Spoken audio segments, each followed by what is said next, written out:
Խոջան Արմանը կմիանա, որովհետև մինչև ներկայացնենք այդ process-ը սկսի, արդեն միացած կլինի։ Ինչ։ Այո։ Շատ լավ, ես ողջունում եմ բոլորին, բարև ձեզ Հայաստանի Ամերիկյան համալսարանի։ Շատ շնորհակալ եմ, որ այսօր ժամանակ եք գտել ու միացել եք այս հիանալի նախաձեռնությանը, որը իրականացնում է Հայաստանում Ամերիկյան համալսարանը եւ Ագրարային համալսարանի հետ համատեղ, ու այս վեբինարի իմաստը այն է, որ փորձենք ցույց տանք, թե ինչ կարևոր նշանակություն ունի ագրոարդյունաբերական ոլորտը առհասարակ Հայաստանի էկոնոմիկայի համար եւ պլյուս դրան հասկանանք, թե ինչպիսի խնդիրներ կան, որ ագրոարդյունաբերական ոլորտը կարելի է ավելի կոմերցիոն դարձնել եւ ավելի հետաքրքիր։ Ինձ մի վարքյան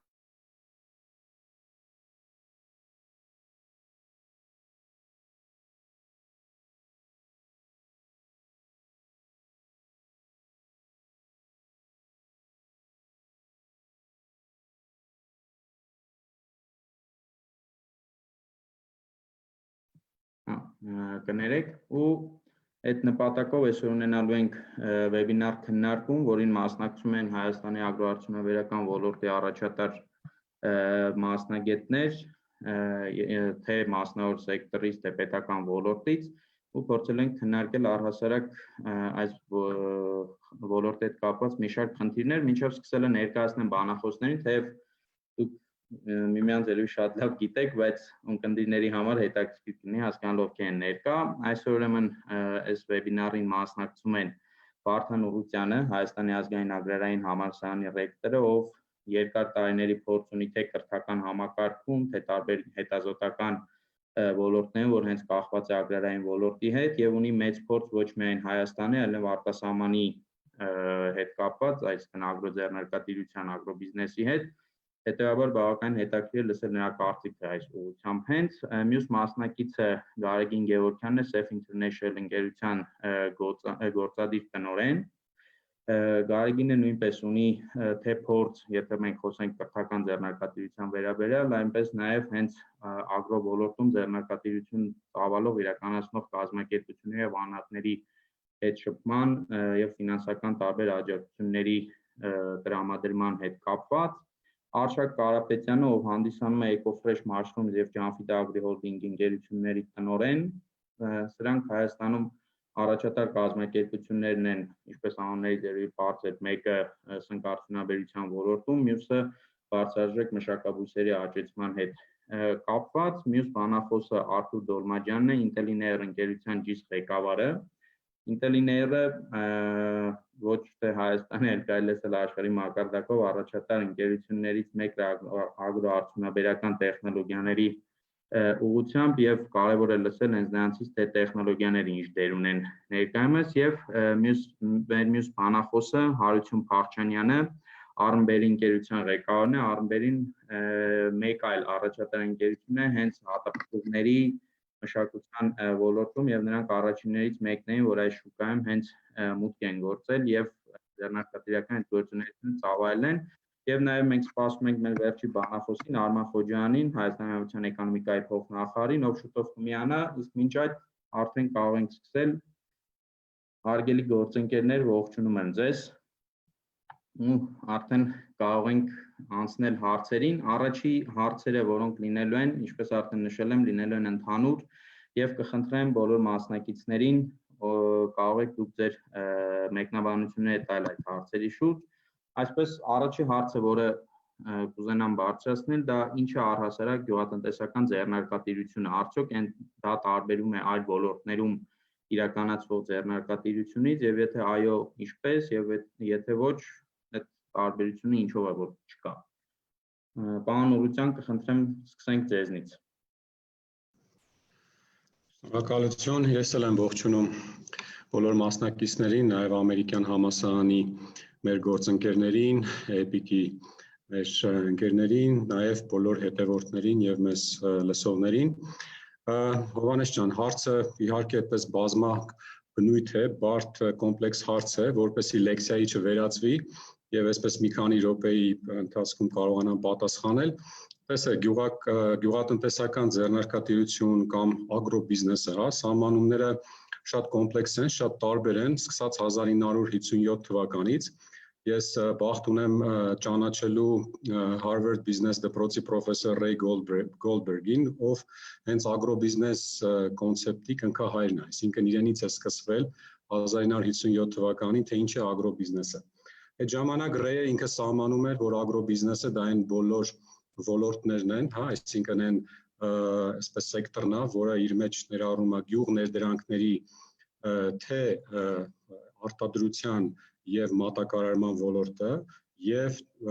գյուղմթերքի արտադրության, վերամշակման, տեղափոխման եւ դիստրիբյուցիայի ոլորտը։ Եվ դրանից հետո արդեն տարբեր սահմանումներ եղան եւ այսպես այդ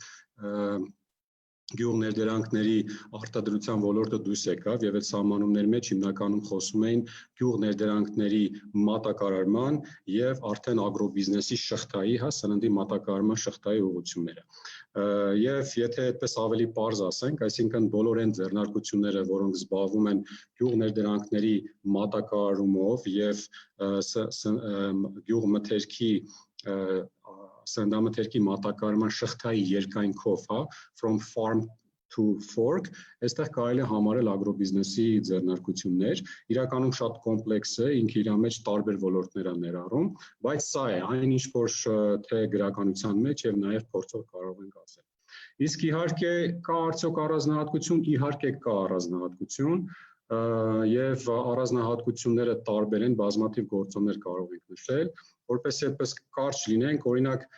եթե առաջնային գյուղատնտեսության մեջ տեսեք ինչքան կապիտալ ծախսերի կարիք կա, հա, եւ մենք այստեղ ժամանակի կենսաբանական եւ այսպես ֆիզիոլոգիական գործոնի հետ այսպես պետքա գործ ունենանք, պետքա ներդրում կատարել հողի մեջ, հա, տեխնիկա, չգիտեմ, տնկիներ, եթե օրինակ ջերմատներ ենք հիմնում, բավականին կոնստրուկցիաների մեջ, տեխնոլոգիաների մեջ եւ պետք է սպասենք, եթե կան այնպիսի բիզնեսներ, որ դու կարող ես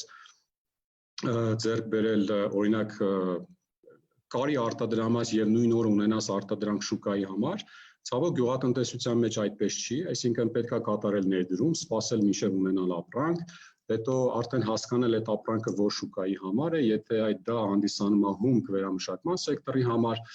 այստեղ մենք գործ ունենք եղանակի հետ, կլիմայի հետ, որը որ ինչպես գիտենք փոփոխվում է, եւ կլիմայի գործոնն է կարեւոր, այստեղ գործ ունենք ռիսկերի հետ, որովհետեւ կան ինչպես նշվում է գյուղատնտեսությունը ռիսկային է, այնպես որ առանձնահատկությունները շատ են, որպեսզի մնամ իմ ժամանակի մեջ, անպայման պետք է հաշվի առնել այս մատակարարման շղթայի բոլոր ձեռնարկատիրական մոդելների մեջ այս ագրոբիզնեսի տվյալ մոդելը ունի իր առանձնահատկությունը։ Առայժմս այսքանը, հետո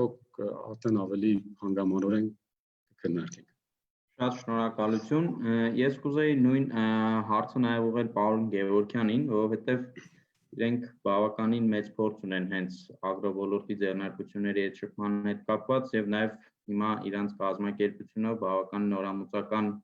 լուծումներ են փորձում տվյալ ոլորտում առաջարկել ու կուզեի հասկանալ իրանք որպես կառույց ինչպիսի առանձնահատկություններ են հենց այս ոլորտում տեսնում, որով հենց պայմանավորված պետքա այն մարդիկ, որ ուզում են սրանով զբաղվել, դրան ուշադրություն դարձնեն ու այդ անպայման իրենց աչքի տակ ունենան։ Պարոն Գևորգյան, խնդրեմ։ Իհարկե, շնորհակալություն բոլորին ողջույն, իհարկե պարոն Ուռուտյանից հետո որևէ խելացի միտք արտահայտելը դժվար կլինի, բայց այդուհանդերձ փորձեմ տալ ավելի շատ ոչ թե ձևակերպում, այլ տալ տպավորություն, թե ինչ առանձնահատկություններ կա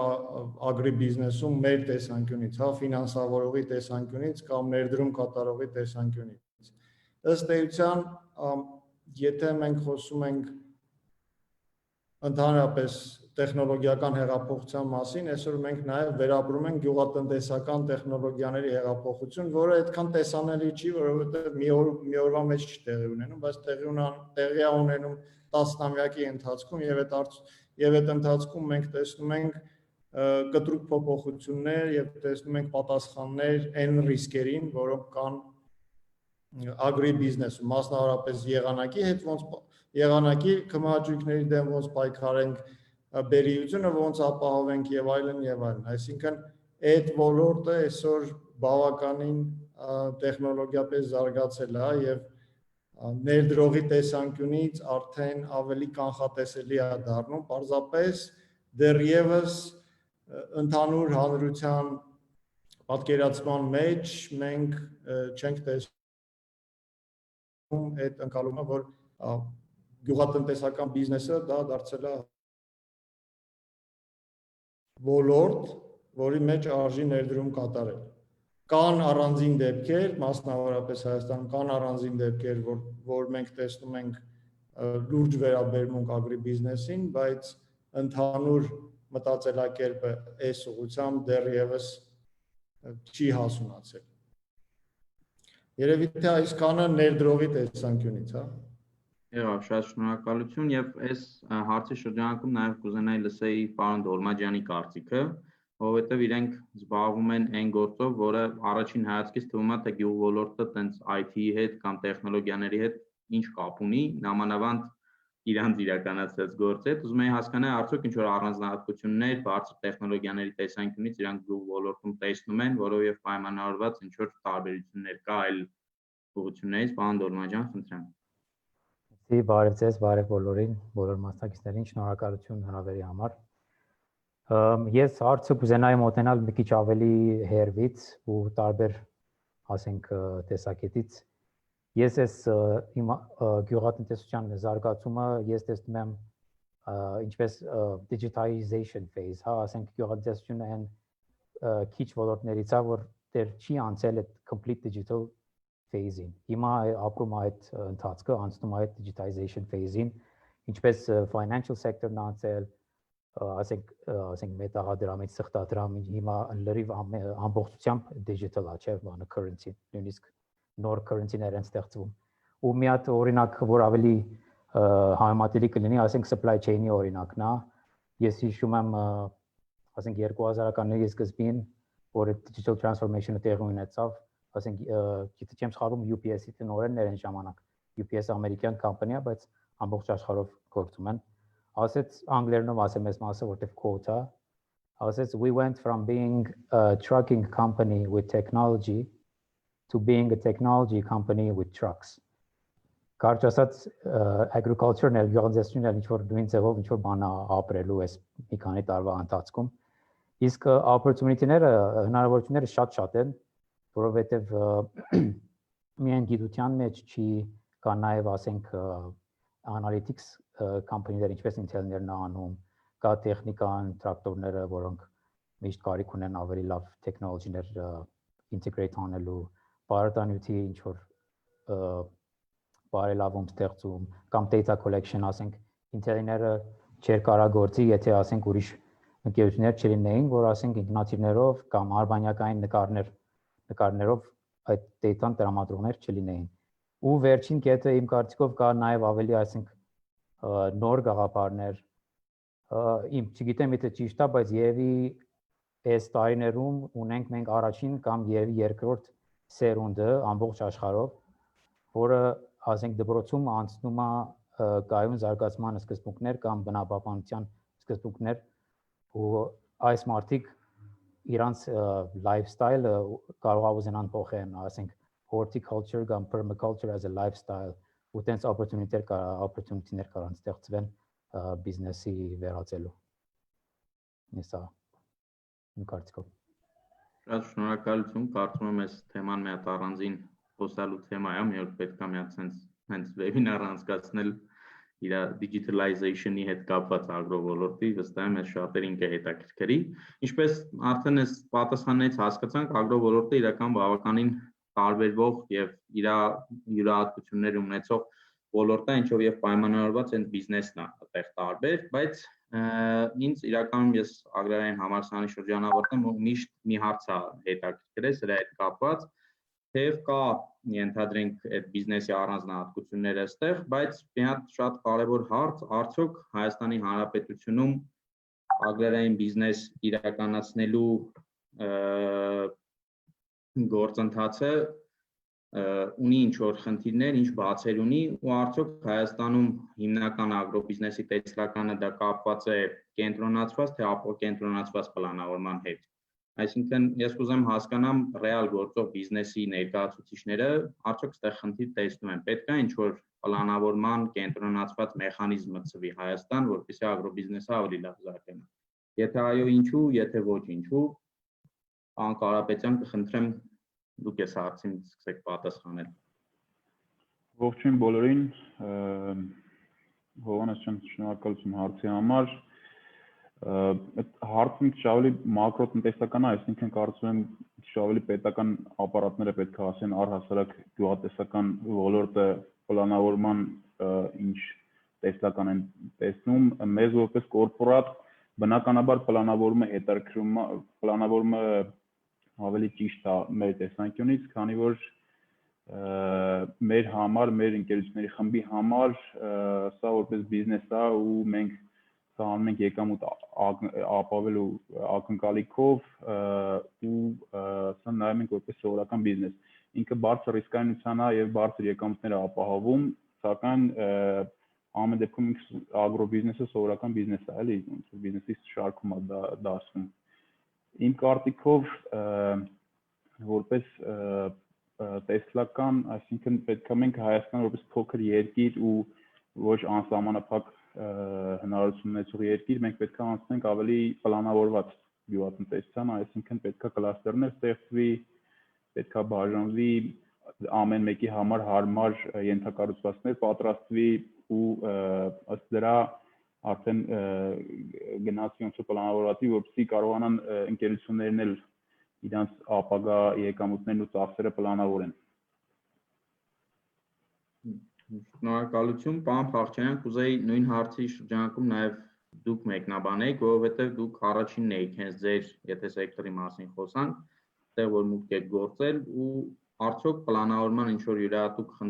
խնդրի բախվել եք ու կուզեիք, որ նմանատիպ մոտեցում հենց պետական կլինի կամ ինչ-որ ձեռնարկությունների խմբի կողմից որդեգրվեր, որը ձեզ օգտակար կլիներ։ Բարև ձեզ, շնորհակալություն հրավերի համար։ Մի քանի հարց կա, իհարկե, ես պարոն Կարապետյանի ասացի համաձայն եմ, բայց այստեղ խնդիրները մի քանի տեսակետ է։ Քանի որ մենք փոքր երկիր ենք, մենք որպես այդպեսին ամեն մեկս մեր արտադրանքով շատ փոքր ծավալի քանակներ ունենք։ Իսկ դուրսը ձեզ ասեմ, մեր ծավալները ամբողջ երկրով արտադրենք, մի երկրի նույն Ռուսաստանի ծավալներին չեն կարող ապահովել, ամբողջ երկրով։ Այսինքն իմ կարծիքով մեզ պետք է ավելի կենտրոնացված տնտեսություն լինենք, նույն մեր պետությունն էլ ենթադրենք ասի ժողովուրդ, եկեք ծիրանն է մեր մոտ լավ ստացվում, եկեք սարքենք դա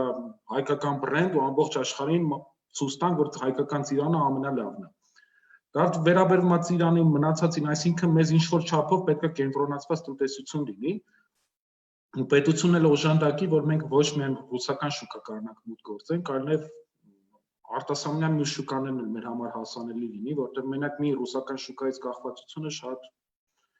ծանր հետևանքներ կարող ունենա, եթե այդ շուկան հանկարծ մի օր մի խնդրի առաջ կանգնի։ Իսկ դրա համար իմ կարծիքով պետությունը ամեն դեպքում պետք է օժանդակի մեզ ու ինչ-որ ուղղություններով ինքն էլ օգնի մեզ այդ հարցում, որ կարողանանք ոչ թե ամեն մեկս փոքր ինչ-որ բան անենք, այլ մի քանի շուկաներ լինի, որտեղ մենք որպես հայկական բրենդ լավ ներկայացված լինենք։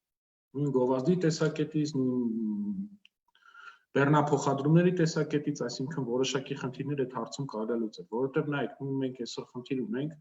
որակյալ արտադրանքի արտահանման հետ կապված։ Եթե կան ֆերմերներ, որոնք կարող են մեծ ծավալի որակյալ արտադրանք տան, նույն հատապտուղների տեսակետից մենք պատրաստ ենք իրancs հետ համագործակցենք, արտահանենք։ Նման համագործակցությունը բոլորը համարը կուզենան այդպես աշխատեն, բայց ցավոք սրտի մեր ֆերմերային տնտեսությունները որպես այդպեսին բոլորը շատ ավելի փոքր են։ Ու իսկ եթե ինչ-որ կարողանանք թեկուզ մարզ ինչ-որ մի քանի տեսակի պտուղների կամ հատապտուղների վրա կենտրոնանանք, իմ կարծիքով դա շատ ավելի մեծ հնարավորություն կտա մեզ որպես պետություն եւ ֆերմերներին եւ բիզնեսմեններին։ Եղավ, շատ շնորհակալություն, ես կուզեի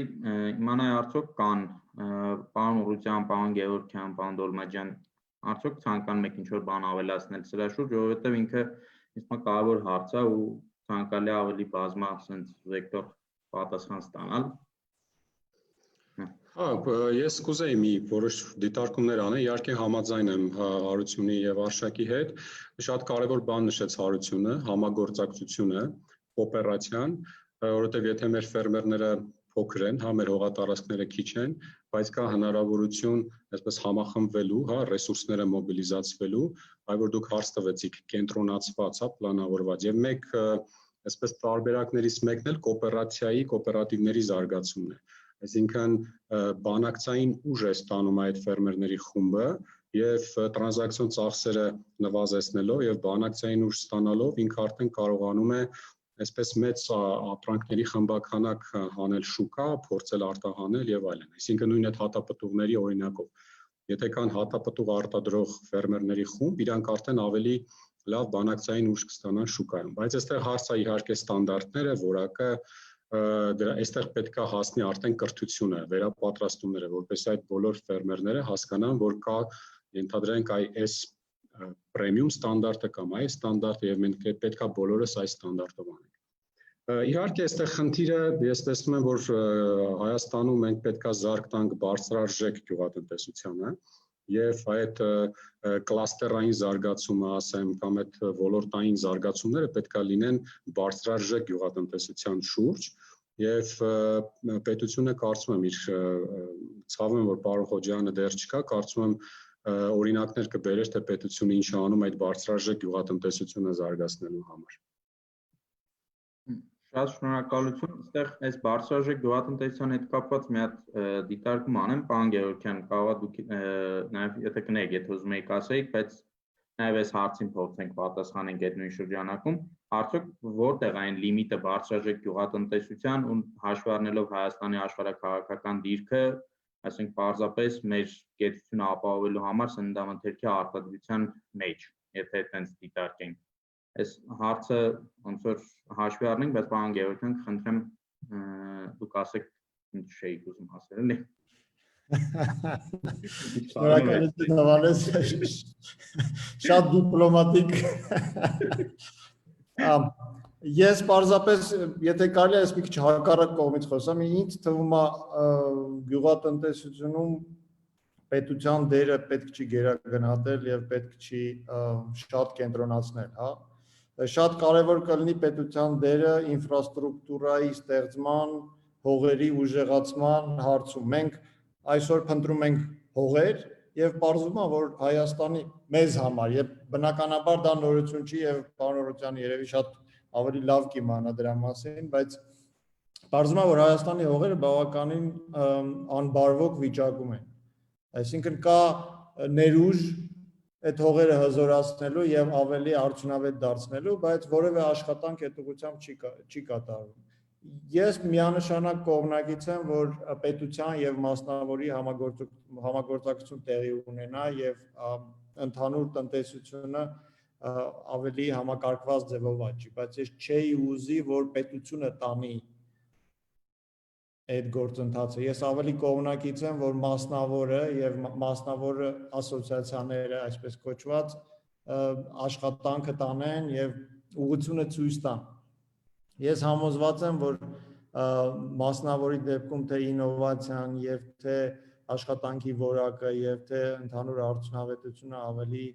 բարձր կլինի։ Եվ դա միայն հայկական պետությանը չի վերաբերում, ընդհանուր փորձը ցույց է տալիս, որ պետությունները ընդհանրապես արդյունավետ ծախսող չեն եւ արդյունավետ ծրագիր իրականացող չեն, որպես կանոն։ Այդտեղ կարծում եմ, որ մասնավորը պետք է առաջատար լինի եւ մասնավորը պետք է խնդիրներ դնի պետության առջեւ եւ հետեւի, որ պետությունը առաջ տանի այդ խնդիրների լուծում տա մասնավորապես ինֆրաստրուկտուրայի զարգացման տեսանկյունից, հողերի հզորացման տեսանկյունից, ջրամատակարարման տեսանկյունից, արտաքին շուկաների ելքի տեսանկյունից, արտահանողների շահերի պաշտպանության տեսանկյունից եւ այլն։ Մյուս հարցը վերաբերվում էր բարձրարժեք եւ այդ ավանդական հողերի որակը, որ բարձրանա, բարձրարժեք գյուղատնտեսությունն ավելի հասանելի կդառնա մասնավոր սեկտորին, ասենք ասեմ։ Եղավ, շատ շնորհակալություն։ Այստեղ մի հատ հարց ուզում եմ տալ պարոն Դոլմաջյանին, կապված այստեղ անդադ խոսվեց ենթակառուցվածքների վերաբերյալ, որ պետության դերը ենթակառուցվածքների բարելավման մեջ պետք է մեծ լինի։ Այժմ մենք հասկանալի ձեր փորձից ելնելով, որ ինտելիգենտները աշխատում են արտասահմանյան ֆերմերների, արտասահմանյան կազմակերպությունների հետ, արդյոք այնտեղ պետությունը իրանց ենթակառուցվածքների բարելավման կամ ինչ ուղղություններով օժանդակում, որը ընդդեղի ֆերմերներին ավելի ձեռնտու է, ինչն է նրանց թույլ է տալիս նաև այնց ավելի բարձր տեխնոլոգիաներ, ավելի արդյունավետ տեխնոլոգիաներ ներդնել իրանց մոտ։ Ինչ որ տարբերություն տեսել եք ստեղի հետ շփվելով, ընդեղի հետ շփվելով։ Ես կարամ մի հատ կոմենտ անեմ հենց, ասենք, տեխնոլոգիայի վրա կամ այդ data-ի վրա, ասենք, data-ն օրինակ Հայաստանում քիչ է, իսկ էլի 10-15 տարի առաջ, որ ամբողջ աշխարհում կարծիքով սկսեց ինչ-որ open data-ի հասկացողությունը, դե մանավանդ պետության մեջ շատ քաղաքներ ու պետություններ մեկ-մեկ սկսեցին իրանց open data portal-ները բացել online, այնտեղ արդեն հնարավոր էր հասկանալ, թե ինչ կա, ինչ հնարավորություններ կան, ինչ կարելի է անել։ Այդ շատ է օգնում իմ կարծիքով, օրինակ բերեմ, ասենք Ամերիկայում ֆերմերները ոչ մի ձևով չեն տարբերվում մեկ երկրից մյուսը, բայց առնվազն այդ bare minimum, ասենք Ամերիկայում կամ ֆերմերը կամ ֆերմերի ինչ որ մարդ, որ այդ ֆերմերին ճանաչում է, ունեն, ասենք, իրանց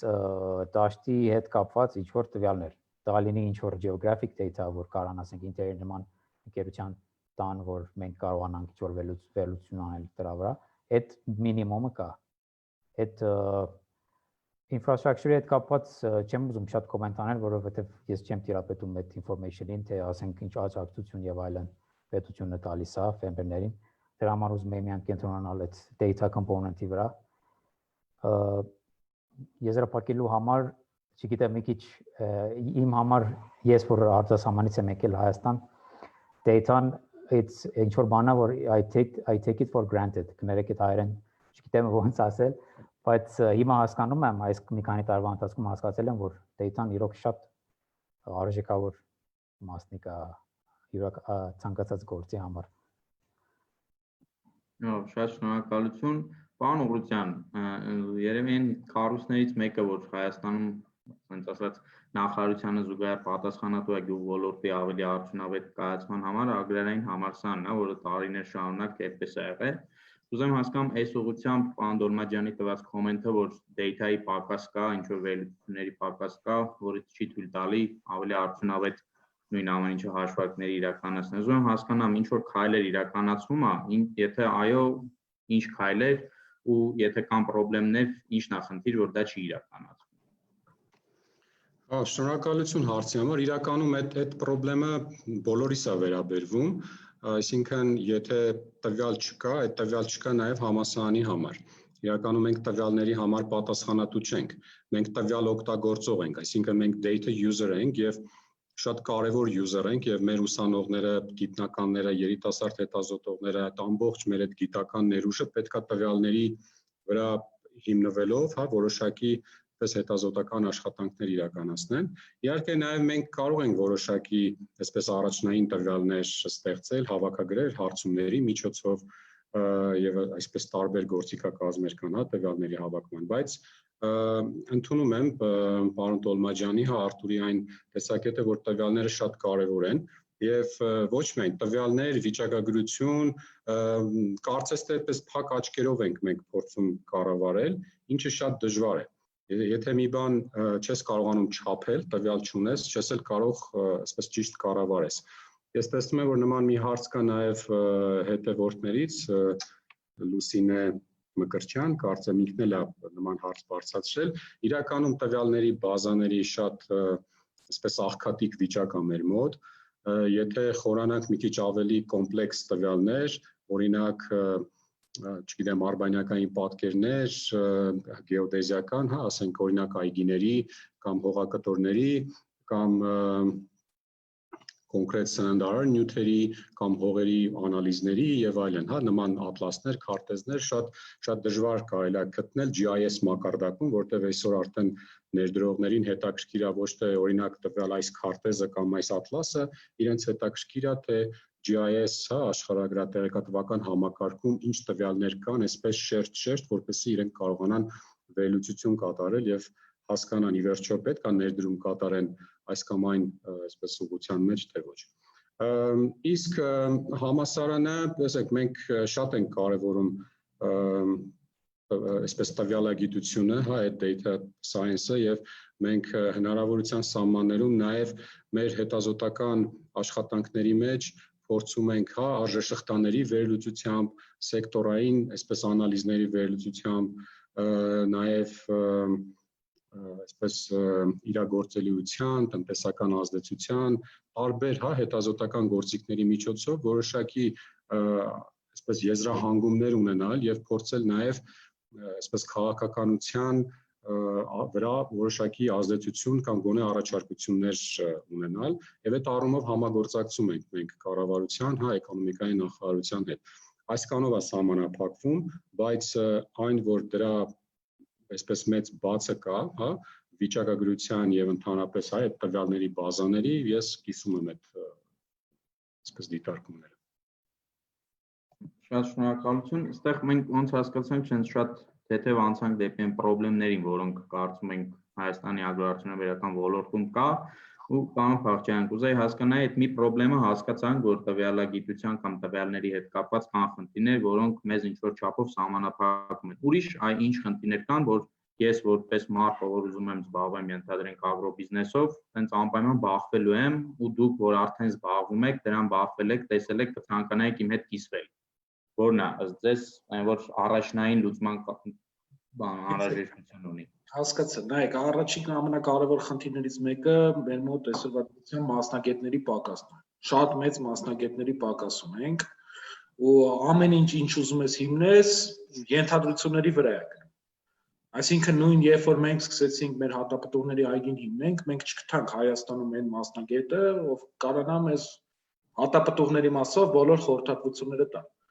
Այս ոնց պետք է անենք, ինչ պետք է անենք, շատ են հարցերը։ Ու նայեք, մեր մոտ այսինքն մինչև հիմա հələ գնում է ավանդական ձևով։ Դե որ դնես, դե ինչ պետք է անեմ։ Հա դե մի բան կանենք, էլի։ Դե ի՞նչ է պետք։ Հա դե պարտացում պետք է անես։ Ինչ պարտացում է պետք։ Հա դե մի բան տալիս ենք, էլի, գոմաղ պետք տալի գնում է։ Երկրորդը ինչքան ջուր է պետք։ Հա դե շաբաթը մի անգամ կջրես կգնա։ Այսինքն այդ մեր ոլորտը շատ բաց է, բայց ենթադրենք ես որ նոր եմ այդ ոլորտի մեջ մտել, ասում եմ լավ, ազնվամորը ինչ տնկի ունեք դուք։ Դաս մեի կոմեր ինչ կարևոր է ինչ տնկի, ակա մալինայի տնկի է, էլի, ասում եմ, չէ, ամեն մի տնկին իր առանձնահատկություններն ունի, իր բնակլիմայական պայմաններին համապատասխան կա։ Իմ կարծիքով մեր ամենամեծ բացը տվյալ պահին այդ ոլորտային մասնագետների խնդիրն է։ Նույն արդեն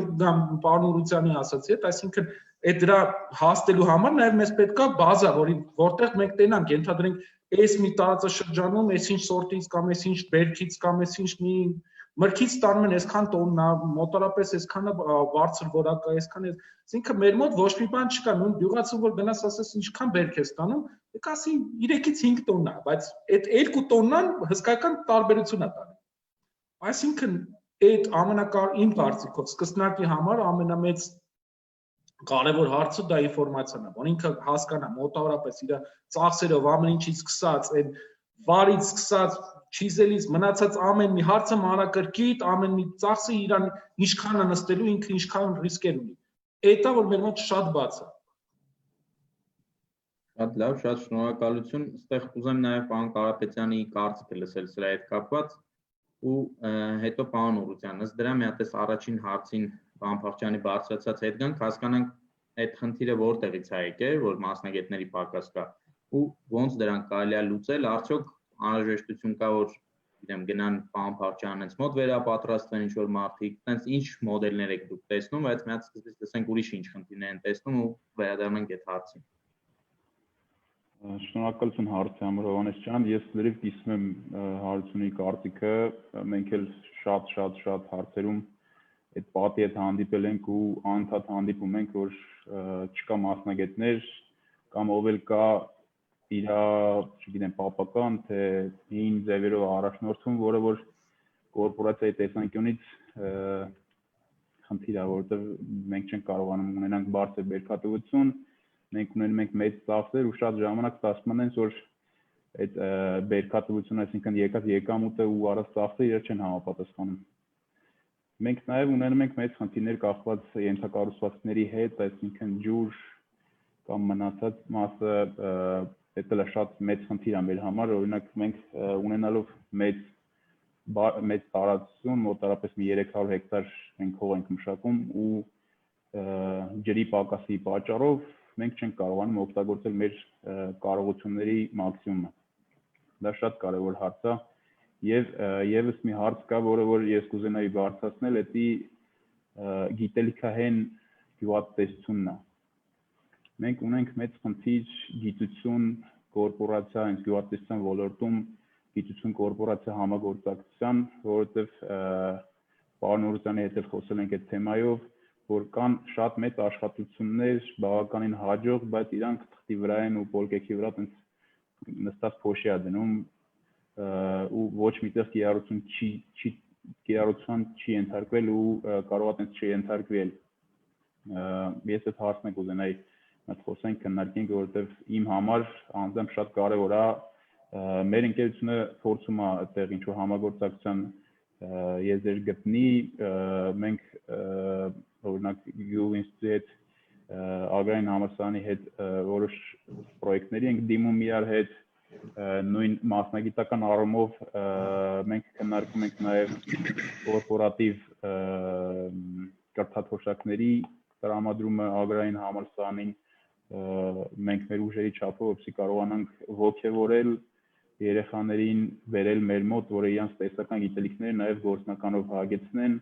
ու վաղը միսօր, չգիտեմ, 3 տարուց 5 տարուց մենք ունենանք մասնագետներ, եւ այդ մասնագետները մենակ մենք չենք ունենա, մենք կունենա նաև ամբողջ ոլորտը։ Շատ շնորհակալություն։ Այս վերջի երկու մեկնաբանության հետ ցանկանում եմ պարոն Օրուզյանի եւ հետո պարոն Գևորգյանի կարծիքը, որտեղ պարոն Գևորգյանը բացի նրանից, որ ես ոնց ներկայացված այստեղ նաև ակադեմիայի ներկայացուցիչ է ու նաև հետաքրքիր է լսել թե այդ կրթության եւ կորպորատի մեջ կապը ոնց կարելի է ավելի աշխուժացնել։ Պարոն Օրուզյան, խնդրեմ սկսեք։ Շատ լավ, իրականում այսպես խորքային խնդիրներից սկսեցինք խոսել։ Ես էլ եմ կիսում են կարծիքը, որ կրթությունը շատ կարևոր դերակատարություն ունի, հա, հաջող ագրոբիզնես անելու համար։ Կարելի է ասել այդ բիզնեսի շահութաբերությունը, ագրոբիզնեսի շահութաբերությունը ուղիղ համեմատական է մասնագետների գիտելիքի եւ փորձին, հա, այսինքն որքան այսպես փորձով եւ գրագետ մասնագետներ են ներգրաված, այնքան ավելի կարելի է ասել շահութաբեր եւ հաջող կլինի այդ բիզնեսը։ Ուղղակի տարիներ շարունակ տեսեք, մենք խնդիրներ ենք ունեցել, հա, կրթական համակարգում, ամբողջ, հա, Հայաստանի կրթական համակարգում եւ այդ անմասն չի եղել դրանից ագրարային համալսարանը։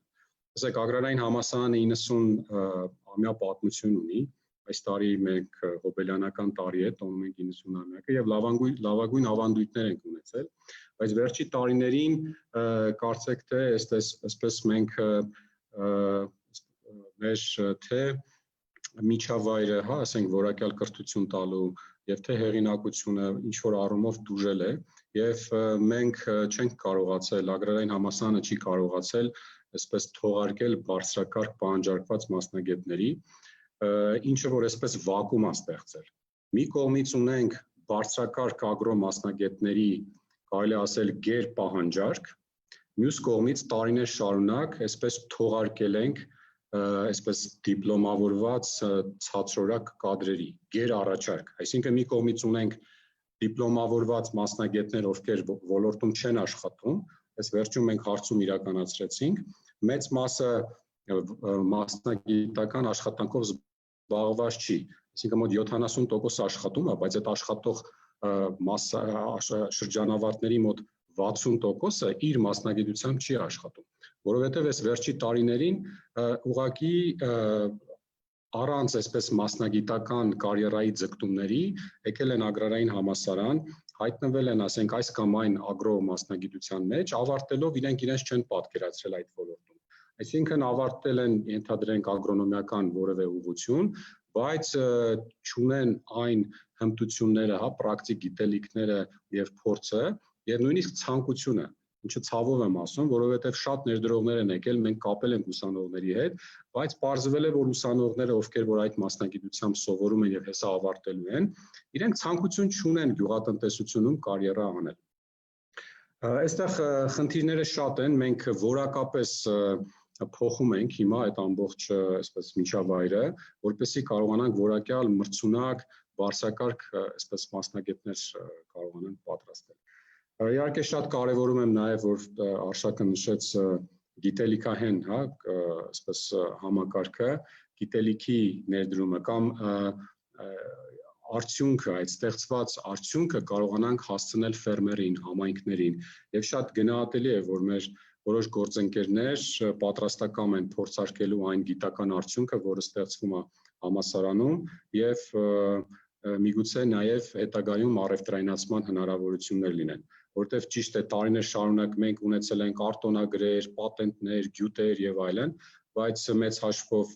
առևտրայնացման որևէ հնարավորություն չի եղել։ Հիմա մենք վեր ենք հանում եւ վերլուծում ենք, թե այդ ներդրման ինչ հնարավորություններ կան, առևտրայնացման ինչ հնարավորություններ կան եւ ուրախ ենք, որ կան կազմակերպություններ, որոնք ասում են, որ կարող եք մեր մոտ փորձարկել, մենք կարող ենք բազար հանդիսանալ եւ թե ձեր ուսանողների եւ թե այդ գիտնականների համար։ Անելիքները շատ են, բավականին շատ անելիքներ կան, բայց այս մեր վերջի 2 տարվա այսպես ռեֆորմների եւ տրանսֆորմացիան տանում է նրան, որ առաջինը մենք պետք է մասնագիտական կողմնորոշման այսպես հզոր արշավներ իրականացնենք դպրոցներում, պետք է դպրոցների շրջանավարտները տեղեկանան, որ բարձրակարգ մասնագետների պահանջարկ կա մեծ ագրո ոլորտում, ագրոբիզնեսում, կարելի է բավականին լավ բարձր աշխատավարձով աշխատանք գտնել, արժանապատիվ աշխատավարձ ստանալ եւ տուն պահել, հա, եւ այդ տունը լավ պահել։ Եթե կլինես օրինակ ջերմատանը ագրոնոմ, դու կարող ես ստանալ բավականին բարձր, կարելի ասել IT մասնագետին հավասար աշխատավարձ։ Այս ինֆորմացիայի վակուումն էլ է եղել։ Տարիներ շարունակ մենք չենք կարողացել հասցնել, որ այսօր կա պահանջարկ օրինակ ջերմատների այսպես ջերմատնային ագրոտեխնոլոգիաների մասնագետների, մեծ պահանջարկը հատապտուղների մասնագետների, ինտենսիվ այգեպտղաբուծության մասնագետների, ագրարային ճարտարագիտության մասնագետների, սննդամթերքի անվտանգության մասնագետների, տեխնոլոգիայի մասնագետների, այսինքն այդ մասնագիտական կողմնորոշման նաև մեծ աշխատանքների միջոցով պետք է նաև հավաքագրենք այն ուսանողներին, ովքեր պատրաստական կլինեն կարիերա անել, հա, գյուղատնտեսության մեջ։ Շնորհակալություն, պարոն Դոլմաջյան, ես դեռ տեսել եմ, հեսա բան կանեմ, խնդրեմ պարոն Գևորգյանը այս հարցի շուրջ պատասխանի ու ես ձեզ մի հատ առանձին հարց ունեմ սրա հետ կապված, հենց որ կուզենամ անպայման դուք էլի պատասխանեք։ Պարոն Գևորգյան։ Կրկին պարոն Օրուչյանից հետո որևէ խելացի բան ասելը շատ դժվար կլինի, բայց փորձեմ շատ կարճ նախ համաձայն եմ բարձրացված հարցի հետ, մենք ոչ միայն չունենք տվյալներ, այլ նաև չունենք մարդիկ, ովքեր այդ տվյալները ճիշտ կօգտագործեն։ Եվ այստեղ կուզեի շեշտել շատ կարճ, ես կասեմ, ես կուզեի շեշտել, որ ոչ միայն գիտելիքի պակաս կա, այլ կա հստակ հմտությունների պակաս։ Եվ մենք ոչ միայն պետք է աշխատենք գիտելիքներ ստեղծելու, հա, այլ մարդկանց մոտ պարզապես զարգացնելու հմտություններ։ Դա մի քիչ ավելի տեխնիկական մակարդակի է, բայց խնդիրների գրեթե 80%-ը այդ մակարդակով կլուծվի, որովհետև առօրյայում մենք որ նայում ենք, թե ինդուստրիալ մակարդակով չկան գյուղատնտեսական մասնագետներ եւ թե գյուղացիները իրենց տնտեսությունները վարում են, չվախենամ այդ բառից, բավական անգրագետ ձևով։ Ես մասնագետ չեմ, բայց այնքան ակնհայտ սխալներ են անում, որ նույնիսկ ես եմ տեսնում այդ սխալները։ Այս վիճակն է երևի շատ կարճ այսքանը եւ պարոն Օրուչյանը արդեն բավականին քայլեր է մատնանշել, թե ինչ ուղղություններով պետք է հաղթահարել այս դժվարությունները։ Շատ շնորհակալություն, պարոն Դոլմաջյան, կուզեմ դուք այս հարցին ուզում եք անդրադառնալ, բայց նաև սրան ավելացնեմ, ձեր ընկերությունն այս ներկա կազմակերպությունից այն եզակի ընկերությունն է, որ անհրաժեշտություն ունի համ լավ գյուղատնտեսների, ագրոնոմների, համ IT ոլորտի լավ մասնագետների, ու կուզեի հասկանալ ձեր համար ինչքան է կարևոր լավ ագրոնոմ ունենալը, որ դուք այդ ներկայացնեք, որովհետև վստահ եմ շատ մարդիկ կանց թվում է, թե մենակ ինչ-որ developer-ը այդտեղ նստած Intel-ի ներում ու ամեն ինչ շատ արագ լավ է գնում, այս վերջերս Խաչատրյան Հրանտը մի հատ շատ լավ Facebook-յան կոմենտ էր գրել այդ ուղղությամբ, թե Հովակիմյան Նայիրան ինչ կարևոր դեր ունի այս ամեն ինչում, ու կուզեի դուք էլ մի հատ անդրադառնայիք այս հարցին։ Շատ լավ, արդեն ասեցիք, ուղիղ դրան էի ուզում անդրադառնալ։ Ինտերնետի օրինակը օգտագործելով Հայաստանում մենք ունենք engineering team, որի մեջ մտնում է software engineering, GIS data management, web app-ի եւ iOS, iPad եւ iPhone-ով մատակարարելու product-ը, ասենք end user-ին։ Բայց Ամերիկայում մենք ունենք ագրոնոմիստների թիմը, ու այս մեր ամբողջ engineering team-ի նպատակը մի հատ է, այդ ագրոնոմիստների գիտելիքը product-ի մեջ integrate անելն է։ Այսինքն եթե ագրոնոմները չլինեին, մեր product-ը ոչ մի IT մասնագետ արդեն չէր կարողանում ինքնուրույն սարքել։ Այդ շատ կարևոր է, իսկ արդեն Ամերիկայում agrarային համալսարաններում crop science հասկացողությունն է արդեն develop եղել, որը որոշ չափով rebranding է, բայց ավելի խորը, ավելի ասենք biological ինչ-որ նյութեր են անցնում։ Եվ արդեն երևի շատերը գիտեն, որ Ամերիկայում, ասենք, հենց Ամերիկայում patents-ները, intellectual property-ն հիմնական 3 տեսակի է լինում. utility patent, design patent եւ երրորդը plant։ Այսինքն փորձում են նոր plant ստեղծել։ Այսինքն ուզում եմ ասեմ խորությունն է ցույց տալի իմ համար։ Հասկանում եմ։ Շատ շնորհակալություն, պարոն Ուղղության։ Ուղղակի կարճ, քանի որ Հովհաննես դուք հարցրեցիք նաև ինչ ենք անում, որ կապենք, հա, ուսանողներին նաև ագրոբիզնեսի հետ։ Ես մի կարևոր այսպես ինֆորմացիա եմ ուզում տամ մեր գործընկերներին, որ agrarային համալսարանում ուսումնական պլանների ամբողջ փիլիսոփայությունն է փոխվել եւ ուսումնական նոր պլանների մեջ, իդեպ ասեմ ավելի կրճատել ենք, հա, ժամանակը, եթե agrarային համալսարանում առաջ բակալավրիատը մոտ 5 տարի էր, 4 տարի 8 ամիս, հիմա նվազեցրել ենք 4 տարվա եւ այդ 4 տարվա մեջ մի ամբողջական կիսամյակ ներդրել ենք աշխատանքային պրակտիկայի գաղափարը։ Այսինքն այդ Եվրոպայում հայտնի dual կրթության էլեմենտն ենք ներդրել, որ հենց 3-4 կուրսերից մեր ուսանողները միանգամից այսպես աշխատեն, պրակտիկա անցնեն ապագա գործատուների մոտ եւ որը ավելի մի ամբողջ կիսամյակ, հա, 4-5 ամիս եւ դա էլ ավելի կհեշտացնի աշխատանքի անցնելու եւ ոլորտը տիրապետելու, ոլորտը սիրելու եւ փորձ այդ ստանալու process-ը։ Իհարկե գործատուին ուսանողի կապելու շատ մոդելներ ունենք, հիմա չեմ ուզում դրա մասին այսպես առանձին խոսեմ։ Իհարկե պարոն Տոլմաջյանը նշեց ագրոթեքի մասին, երևի Հովհաննեսը դրա մասին առանձին այսպես մենք քննարկենք, ես բավականին դիտարկումներ ունեմ, կուզեմ նշեմ, որ համալսարանում առաջին անգամ գործում է ագրոտեխնոլոգիական ինկուբատորը եւ արդեն բավականին հաջողություններ են գրանցել այդտեղ եւ դա նույնպես նպաստելու է որպեսզի մեր ապագա սերունդը, հա, երիտասարդությունը իմանա, որ բարձր տեխնոլոգիաների միջոցով կարելի է գյուղատնտեսությունում խնդիր լուծել։ Այսինքն գյուղատնտեսությունը այլևս դա գյուղատնտեսական կենդանիները կամ բույսերը, ծառը, ծիրանը չեն, այլ արդեն գիտելիքահեն եւ տեխնոլոգիահեն ինդուստրիա է գյուղատնտեսությունը եւ ագրոբիզնեսը եւ ագրոթեքը բավականաչափ մեծ տեմպերով զարգանում է եւ մեր այդ դպրոցների ապագա շրջանավարտները պետք է հասկանան, որ IT կոչվածը միայն ընդհանրապես ծրագրավորող լինել, կոդավորել եւ այլն չի, այլ կարելի է այդ IT լուծումներով գյուղատնտեսությունում այնպիսի խնդիրներ լուծել, որով ասենք մարդկության այսպես խնդիրներին կարողանալ ընթացքում լուծումներ տալ, հա, այսինքն արտադրողականության բարձրացում, բերքատվություն եւ այլն եւ այլն։ Այսինքն սա կարծում եմ, որ շատ կարևոր ուղղություն է, որ ագրարային համալսարանը որդեգրել է եւ մեր տեսլականն է նաեւ դառնալ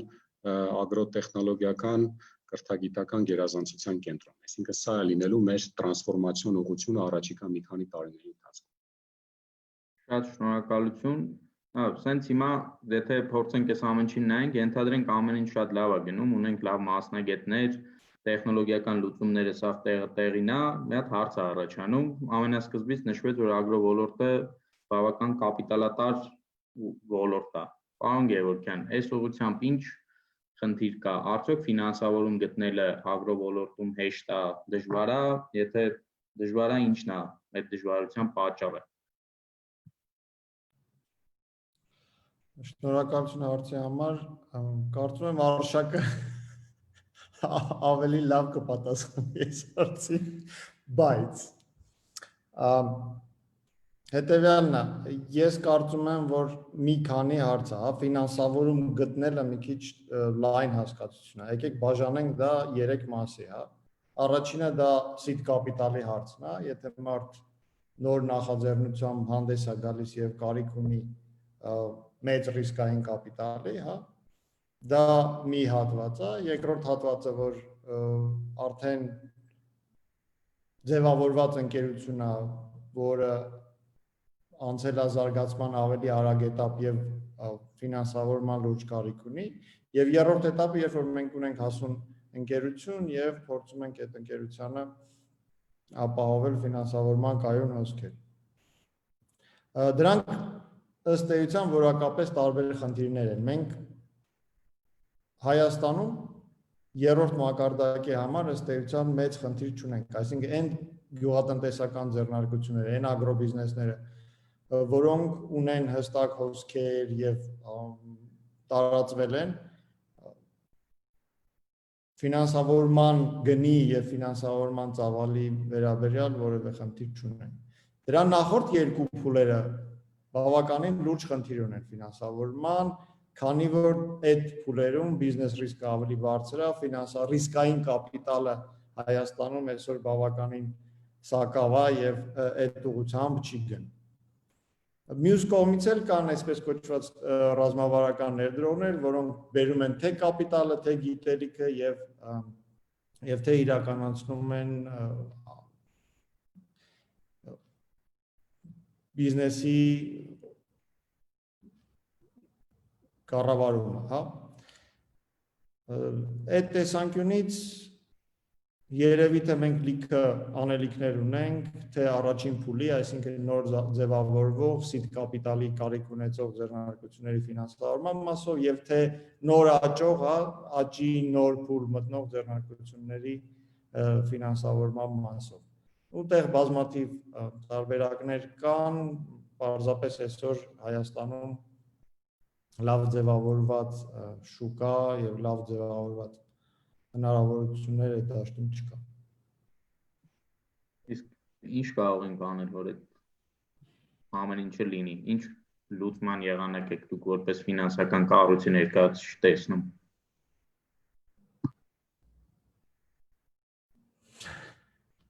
Բավականին բարդ հարց է, մի քիչ անցնում ենք սենց ոչ թե միկրո, այլ մակրո տնտեսության մակարդակ, թերևս պետք է կապիտալի շուկայի զարգացման ուղղությամբ ավելի հստակ քայլեր անել եւ խոսքը գնում է ոչ միայն հասարակական կապիտալի շուկայի մասին, public market-ների մասին չի խոսքը գնում, խոսքը գնում է private market-ների մասնավոր շուկաների ավելի թափանցիկ դարձնելու եւ դրանց գործունեության ոլորտը ավելի ազատ դարձնելու մասին։ Երևի թե առաջին քայլը պետք է լինի օրենսդրության որոշակի փոփոխությունները, մի քիչ pro-investor, թեկուզ այն միկրո մակարդակով, ասենց օրենքներ կան, նայում ես շատ գեղեցիկ օրենքներ են, առաջի 4 տողը գերազանց օրենքներ են, բայց 15-րդ տողում մի հատ կետ կա, որը ըստ էության հնարավորություն չի տալիս ներդրողին կատարել նորմալ ներդրումներ։ Դա առաջին փուլն է, օրենսդրության մաքրում, ասենց կասեմ, ոչ թե ճոխ օրենսդրություն սարքելը, այլ օրենսդրությունը բարձեցնելը եւ ավելի ազատ դարձնել։ Երկրորդը դա թերևս ներդրում կատարելու մշակույթի ձևավորումն է։ Այսօր մենք ասում ենք, որ Հայաստանում կապիտալ չկա, բայց եթե մենք նայում ենք անշարժ գույքի շուկային, որը ի հեճուկս բոլոր տատանումների sense տարեց տարի աճում է։ Դա ընդհանրապես մատնանշում է, որ մարդիկ նախընտրում են հիմնական ներդրումները Հայաստանում բնակիչները եւ Հայաստանից դուրս գտնվող հայերը նախընտրում են ներդրում կատարել Հայաստանում անշարժ գույքում։ Իհարկե, անշարժ գույքի մեջ ներդրում կատարելը նորմալ է, բայց որոշակի մաս պետք է ուղղվի այլ հատվածներ, այդ թվում նաև թեկուզ նոր ձևավորվող ռիսկային ձեռնարկությունների մեջ, այդ թվում նաև գյուղատնտեսական ձեռնարկությունների մեջ։ Երևի թե այսքանը ասենց միանգամից էլի կարելի է խորացնել, թե ինչի կապիտալի շուկաները Հայաստանում չեն զարգանում, հա։ Շատ կարճ ասեմ, որ կան բազմաթիվ պատճառներ, այդ թվում նաև պարզապես ձեռնարկություններին ձեռնտու չի եւ պարզապես ներդրողները չեն ուզում բաց շուկաներում ներդրումներ կատարել։ Այդ երկու ասենց սկզբունքային առաջարկի եւ պահանջարկի խոչընդոտներ մենք ունենք այսօր Հայաստանում։ Այդ երկու խոչընդոտներն էլ պետքա փորձել վերացնել, որպեսզի շուկան զարգանա։ Սա նեղ գյուղատնտեսական խնդիր չի, սա ավելի sense ընդհանուր տնտեսական խնդիր է։ Շատ լավ, շատ շնորհակալություն, պարոն Օրության, դուք ավելացնելու բան ունեիք այս թեմայով։ Ես իհարկե պարոն Գևորգյանը նշեց այդ կապիտալի շուկայի խնդիրներ, այսինքն ներդրողամետ քաղաքականություն, օրենսդրություն, որպեսզի խթանվի, որ ասենք ֆոնդերը կարողանան փայամասնակցություն, հա, կապիտալ մասնակցությամբ մասնակցեն ձեռնարկություններում եւ այլն, այսինքն այդ խնդիրների մասին խոսեցինք, բայց չմոռանանք, որ այսօր արդեն կան որոշակի հնարավորություններ, կարող ենք հենց այն, որ կորոնավիրուսի բացասական հետևանքները այսպես մեղմացնող այդ տնտեսական միջոցառումների այսպես մեծ փաթեթ է ընդունվել եւ քանի որ մեզ հետևում են այսպես միգուցե երիտասարդներ կամ համայնքներից, այնտեղ շատ լավ հնարավորություններ կան ֆինանսավորումներ ստանալու եւ մեծ մասը 0%-ով փոխառություններ են, հա, վարկեր են եւ առաջնային գյուղատնտեսության մեջ բազմաթիվ հնարավորություններ կան, հա, եւ բացի 0% ֆինանսավորմամբ կան նաեւ այդ cash back-ի գաղափարը, այսինքն եթե տնտեսվարողը ներդրում է անում, օրինակ խելացի անասնաշենք է սարքում, ապա պետությունը որոշակի մաս, կոնկրետ 50% հետ է վերադարձնում։ Եթե ջերմատուն է, ջերմատան մեջ է ներդնում, հա, տնտեսվարողը մոտավորապես 30% է հետ վերադարձնում։ Եվ տարբեր ուղղություններ կան։ Կարծում եմ, որ պետք է սրա մասին բարձրաձայնել, որովհետև բավականին լավ հնարավորություն ֆինանսավորմամբ, ինչու՞ չէ, այսինքն սրա մասին պետք է խոսել, ինչքան էլ որ պարոն Գևորգյանը չի ընդունում այդ գաղափարը, որ պետությունը չպետք է խառնվի այս գործերին եւ թողնի, որ մասնավոր այսպես ֆինանսական համակարգը ավելի բալանսավորի։ Իհարկե, այս ճգնաժամային իրավիճակներում պետությունը իր լծակներն էլ պետք է օգտագործի եւ այդ սուբսիդավորման մեխանիզմներով կարողանա որոշակի աջակցություն տա տնտեսվարողներին։ Սա զուտ նրա համար, որ այսօր կան առաջնային գյուղատնտեսության եւ ագրոբիզնեսի որոշ օղակներում մթերման համար 0%-ով ֆինանսավորում, հա, գյուղմթերքի, գիտեք, որ վերջերս հաստատվեց խաղողի մթերման համար եւ գյուղմթերքի մթերողներին տրվող աջակցություն։ Նաեւ եթե չեմ սխալվում, 0-ից նոր գաղափարի ստեղծման համար կա մինչեւ 20 միլիոն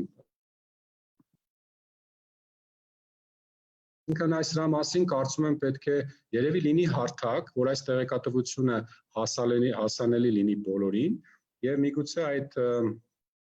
ստարտափերները կամ այն խմբերը, որոնք որ այսպես ֆինանսավորման կարիք ունեն, այսպես հասու լինի այս ինֆորմացիան, նշեմ, որ նաեւ Հովհաննես դուք էլ լավ գիտեք, որ կան նաեւ հարթակներ այդ ստարտափերի այդ էկոհամակարգը կա, Epic-ը նաև դրանցից մեկն է, ագրարային համալսարանի Agrotech ինկուբատորը դրանցից մեկն է, Sevan Startup Summit-ը դրանցից մեկն, այսինքն կան արդեն այդ էկո համակարգը ձևավորվում է։ Իհարկե պարոն Գևորգյանը նշեց արդեն ավելի այդ զարգացած տնտեսություններում կապիտալի շուկայի այն գործիքների մասին, որոնք որ այո, մենք այստեղ շատ անելիքներ ունենք։ Շատ շնորհակալություն, պարոն Կարապետյան, դուք ավելացում ունեք այս հարցի շուրջ ու ձեզնից հետո կուզենամ նաև պարոն Փախչյանյանը մի հատ այս հարցի շուրջ մեկնաբանություն տա, դուք պարոն Փախչյան որպես կորպորատի ներկայացուցիչ ինչ խնդիրների եք բախվել ֆինանսավորման հետ կապված, ուզեմ ձեր կողմից լսել, մի հատ արշակը ավելացնի ու վերադառնանք ձեզ։ Հովանեսյան, շնորհակալություն հարցի համար, բավականին լավ ու ծանր հարց է մեզ համար էլ, մենք որպես ագրոկորպորացիա բավական մեծ ներդրումներ ենք արել, բայց մեզ առաջ ոնց որ հասանելի ֆինանսական գործիքներից այս բանը մենակ վարկավորումն է, որը որ գյուղատնտեսական բիզնեսի համար ինքը շատ դեպքերում կործանարար է լինում, այսինքն ֆինանսավորում ստանում, այսինքն բանկը որպես գործընկեր չի վերաբերվում, այլ վերաբերվում է որպես քեզ գումար տվող, այսինքն փոխառություն տալիս, դու էլ պետք է հետ վերադարձնես, որը մեծ խնդիր է։ Մեզ համար շատ ավելի ընդունելի ու ցանկալի տարբերակ է, երբ որ բանկը կամ ներդրողը կամ այլ ընկերությունը ֆինանսական կառույցը սկսում է գործընկերություն անել քո հետ, այսինքն քո հետ կիսել բոլոր ռիսկերը, քո հետ կիսել բոլոր եկամուտները ու դա մեծ խնդիր է, իսկ այն ինչ վերաբերում է պարոն Ուրուցյանի ասած մատնանշած համաճարակային վիճակի մեղման միջոցառումների հետ, ճիշտն ասած շատ լավ, շատ բավականին ողջունելի գաղափար է ու շատ լավ է, բայց մի հատ խնդիր կա։ Ինձ ճանաչող, երևի իմ ճանաչած մարդկանցից գրեթե 50%-ը ինձ զանգել են, ասում են, դե այդպես ծրագիր կա կառավարության կողմից տրամադրող, ոնց կարանք դրանից օգտվենք։ Ես մեծ խնդիր եմ տեսնում, էլի որ մարդիկ, որ երբեք չի մտածել բիզնեսի մասին, ինքը աշխատում է բանկում, չգիտեմ, աշխատում է IT կամպանիայում, մնացածում ինքը լսել է, որ անվճար գումար են տալիս ջերմածաշինության համար կամ չգիտեմ, ինչ-որ խելացի անասնագոմի համար, ասում է, դե ուզում եմ անասնագոմ սարքեմ, ասում եմ, ինչի՞ է պետք։ Դե ասում է, բանը կա, հնարավորություն կա գումար ստանալու, ոնց որ կներեք արտասանց համար, ոնց որ դուրս գալի ուզում են քերեն, ինչ-որ մի բան պարտադիր, որը որ կարծում եմ սխալ է ու շատ մեծ խնդիրների է բերում, որովհետև այդ մարդիկ հետագայում նաև շուկա են փչացնում, հետագայում նաև խնդիրներ են ստեղծում ու բավականին մեծ խնդիր է, թվում է ավելի շատ պետքա պետությունը կամ ներդրողը կամ ֆինանսավորումը ավելի գնա էֆեկտիվության բարձրացման վրա, ենթակառուցվածքների վերակառուցման վրա, կրթական մակարդակի բարձրացման վրա շատ ավելի ողջունելի կլիներ, որ ներդրումը արվեր կամ պետությունը սուբսիդավորեր կամ օգներ գյուղատնտեսությունը որպես գերակա ճյուղի գիտելիքի բարձրացման, կրթական մակարդակի բարձրացման վրա, քան թե ոնց որ նոր սկսնակին, այսինքն ով երբեք գործ չի արել գյուղատնտեսության հետ, ինչ-որ ֆինանսավորում տար, թեկուզ սուբսիդիա տար, թեկուզ գումար ծախսեր էլի։ Շնորհակալություն։ Շատ շնորհակալություն, պարոն Փախչյանյան, խնդրեմ դուք էլ այս հարցի շուրջ ձեր կարծիքը դրա ներկայացնեք։ Դուք որպես կայացած ֆիրմա սկզբից հեշտ ա եղել, արդյոք եղել է այդ seed capital-ը, թե ներգրավել եք ֆինանսական կառույցներից ու հետո աճելու զարգանալու հետ կապված ինչ խնդիրներ եք ունեցել, որ լուծվել է կամ չի լուծվել։ Տեսեք, ես Արշակետ լիովին համաձայն եմ, նույն այդ պետական ծրագրերը շատ լավ բան է, բայց այդ պետական ծրագրերի իրականացնողը բանկերն են։ Այսինքն նույն դու երբ որ գնում ես այդ ծրագրով գումար վերցնելու կամ բանի, այսինքն էլի առնչվում ես բանկերի հետ։ Շատ լավ ծրագրեր է, զրո սուբսիդավորումով, բայց հիմա բանկերը մեզ վարկ տալիս են կամ չեն տալիս, քո ունեցած գույքի գրավի դիմաց։ Այսինքն քո բիզնեսը որպես բիզնես չի գնահատվում, իրան չի հետաքրքրում։ Իրան հետաքրքրում է դու ինչ կապիտալ ունես, որը ինքը կարող է գրավ վերցնի, դրա դիմաց նոր քեզ վարկ է տալի։ Ուրիշ ոչ մի բան քեզանից չի նայում։ Ամենահասարակ բանը վարկային գիծ բացելու համար կազմակերպության վարկային գիծ բացելու համար ես որպես երաշխավոր ֆիզիկական անձ որպես երաշխավոր եմ կանգնում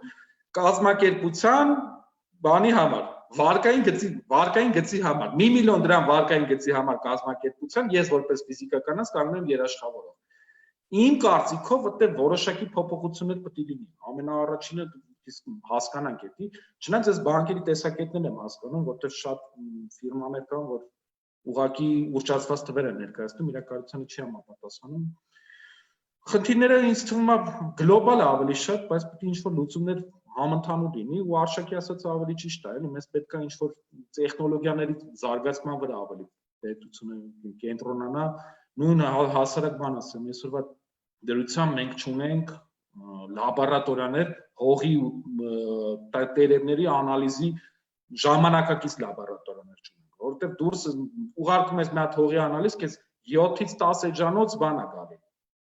Պատասխան է գալի, report է գալի, որտեղ մանրամասը նշում է ամեն ինչ պլյուս ինչ կարելի է անել, եթե դու ես մշակաբույսն ես աճացնում, այդ դեպքում քեզ ինչա պետք, շատ տարբերվում է մեր տեղի տված անալիզներից, այսինքն իմ կարծիքով կարելի է ինչ-որ ուղղվածություններով, տենց ինչ-որ բաներով պետությունը ավելի օգնի, չնայած ես էլ ողջունում եմ 0%-ով այդ կամ սուբսիդավորվող ծրագրերը։ Դա իրականից խթանում է տվյալ պահին գյուղատնտեսությունը։ Շնորհակալություն, պարոն Գևորգյան, կխնդրեմ դուք ասեք եւ պարոն Ուռուցյան հետո նաեւ Եկեք ես մի քիչ փորձեմ պաշտպանել չար վատ ֆինանսիստներին, լավ։ Sense բանկա գոյություն ունի business risk, այսինքն բոլորս իրականացնելով բիզնես գործունեություն, լինի դա գյուղատնտեսությունում, ֆինանսներում, բժշկությունում, թե կրթությունում, թե այլուր, մենք առնչվում ենք այդ business risk-ին, ինչ որ մեկը պետք է այդ business risk-ին տեր կանգնի։ Բանկերը ըստ իրանց կառուցվածքի չեն կարող այդ business risk-ին տեր կանգնել, որովհետև բանկի հիմնական նպատակը ցածր ռիսկային լինելն է։ Ես դրա համար էի պնդում, որ մեզ պետք է ռիսկային կապիտալ, այսինքն կապիտալ, որը չի վախենում ռիսկի տակ մտնելուց։ Երբ որ մենք ունենանք ռիսկային կապիտալ եւ կունենանք փոքրիչ կազմակերպված կառուցվածք, որը կպաշտպանի, կվերացնի այդ ռիսկային կապիտալը տնօրինելու արհեստական խոչընդոտները, մենք կունենանք ավելի ազատ շնչելու հնարավորություն, որովհետև բանկը ըստ այդ տեսակի կենթանի է բանկը, որ ինքը ռիսկից փախնում է։ Բանկերի մասին ինչ են ասում, ասում են այդ են մարդն է, ով քեզ տալիս է զոնտիկ, երբ որ արև է եւ զոնտիկը վերցնում է, հենց անձրևը սկսում է։ Այդ շատ ընդունված ձևակերպում է, այդ ձևակերպման մեջ որոշակի ճշմարտություն կա, բայց նաև մենք պետք է ունենանք կայուն ֆինանսական համակարգ, իսկ դա պայմանավորված է բանկերի առաջին հերթին բանկերի ռիսկերից խուսափելու գործառույթով։ Սա մեկ, երկրորդն էլ պարզապես sense իմ կարծիքը հայտնեմ, ես այդքան էլ կողմ չեմ ցածր տոկոսադրույքներին, ես ոչ էլ կողմ եմ բարձր տոկոսադրույքներին, բայց տոկոսադրույքները պետք է ռիսկի ճիշտ գնահատականը իրանց մեջ պարունակեն։ Այսքան։ Շնորհակալություն։ Շնորհակալ եմ, պարոն Ուռուցյան։ Եթե կարելի է կարճ Հովհաննես ջան, ես ուզում եի խոսեի Արշակի բարձրացրած խնդրի վերաբերյալ։ Իրականում տեսեք, հենց մեր խնդրանքով եւ առաջարկով 3 ուղղությունների մեջ մտցվեց պարտադիր կրթության բաղադրիչը։ Այսինքն ֆերմերը, քանի դեռ չի ստանում agrarային համալսարանի կոնկրետ այսինչ դասընթացից հավաստագիր, չի դիտարկվում իր հայտը։ Խոսքը վերաբերվում է այդ խելացի անասնաշենքերի կառուցման ծրագրին, խոսքը վերաբերվում է ջերմոցային, այդ տնտեսության ստեղծմանը եւ ես վերջին մի նոր ծրագիրը դա գյուղատնտեսական կոոպերատիվների նախագաների հավաստագրման ծրագիրն է։ Եվ ես կողմ եմ այդ գաղափարին, ցանկացած աջակցության մեխանիզմ պետք է իհարկե կառուցել կրթական կոմպոնենտի վրա։ Մեկ օրինակ բերեմ, Շվեյցարիայում գիտեք ինչքան էլի սուբսիդավորվում է գյուղատնտեսությունը, ֆերմերը չի ստանում սուբսիդիա, եթե ինքը չունի այդ ֆերմերի սերտիֆիկատը եւ այդ սերտիֆիկատ ստանալու համար 2-3 տարի ինքը պետք է սովորի։ Այսինքն ինքը պետք է հասկանա ինչ է ֆերմերը, ինչ ռիսկեր կան, ինչ է ընդհանրապես գյուղատնտեսությունը եւ նաեւ բնապահպանությունը, այդ սահմանափակումները, այդ խնդիրները, դրա համար կարծում եմ, որ քայլ առ քայլ կհասնենք նրան, որ ել չեն լինի նման մարդիկ, որ այ էժան փող են տալիս, գնանք վերցնենք։ Այ որ սկզբից կգա կսովորի եւ կհասկանա այդ անասնապահությունը խելացի, խելամիտ անասնապահությունը իրանից ինչ է ներկայացնում, կամ ջերմատնային ագրոտեխնոլոգիաները կառավարելը իրանից ինչ բարդություն է, ինքը չի գնա, կամ եթե կհասկանա, կգնա կվերցնի այդ աջակցությունը եւ ավելի լավ կստեղծի աշխատատեղ եւ կոնկրետ կբարելավի իրենց բարեկեցությունը։ Կարծում եմ, որ այստեղ շատ կարևոր է։ Զուտ ֆինանսների առումով մի բան նշեմ, մենք խնդիր ունենք համատարած ֆինանսական գրագիտության հետ ֆերմերների շրջանում։ Տարիներ առաջ ես 1000 ֆերմերի շրջանում հարցում եմ իրականացրել եւ պարզել եմ, որ ինչպիսի տարական, այսպես ֆինանսական գրագիտության հարցեր չեն պատկերացնում, իհարկե ցավալի է եւ նաեւ այդ պրոդուկտների ընտրությունը, բանկերի ընտրությունը, այդ տոկոսադրույքների այդ իհարկե ֆինանսական համակարգի մեր հաստատությունները կան բավականին այսպես թաքնված ծառայություններ եւ այլն, այսինքն ֆերմերներն էլ չեն պատկերացնում, թե օրինակ տվյալ տոկոսադրույքը իրականում այդ փաստացի եւ անվանական տոկոսադրույքներ, դա ընդամենը մեկ օրինակ։ Այսինքն մենք ունենք ֆինանսական գրագիտության խնդիր եւ կարծում եմ, որ այդ գրագիտության բարձրացման,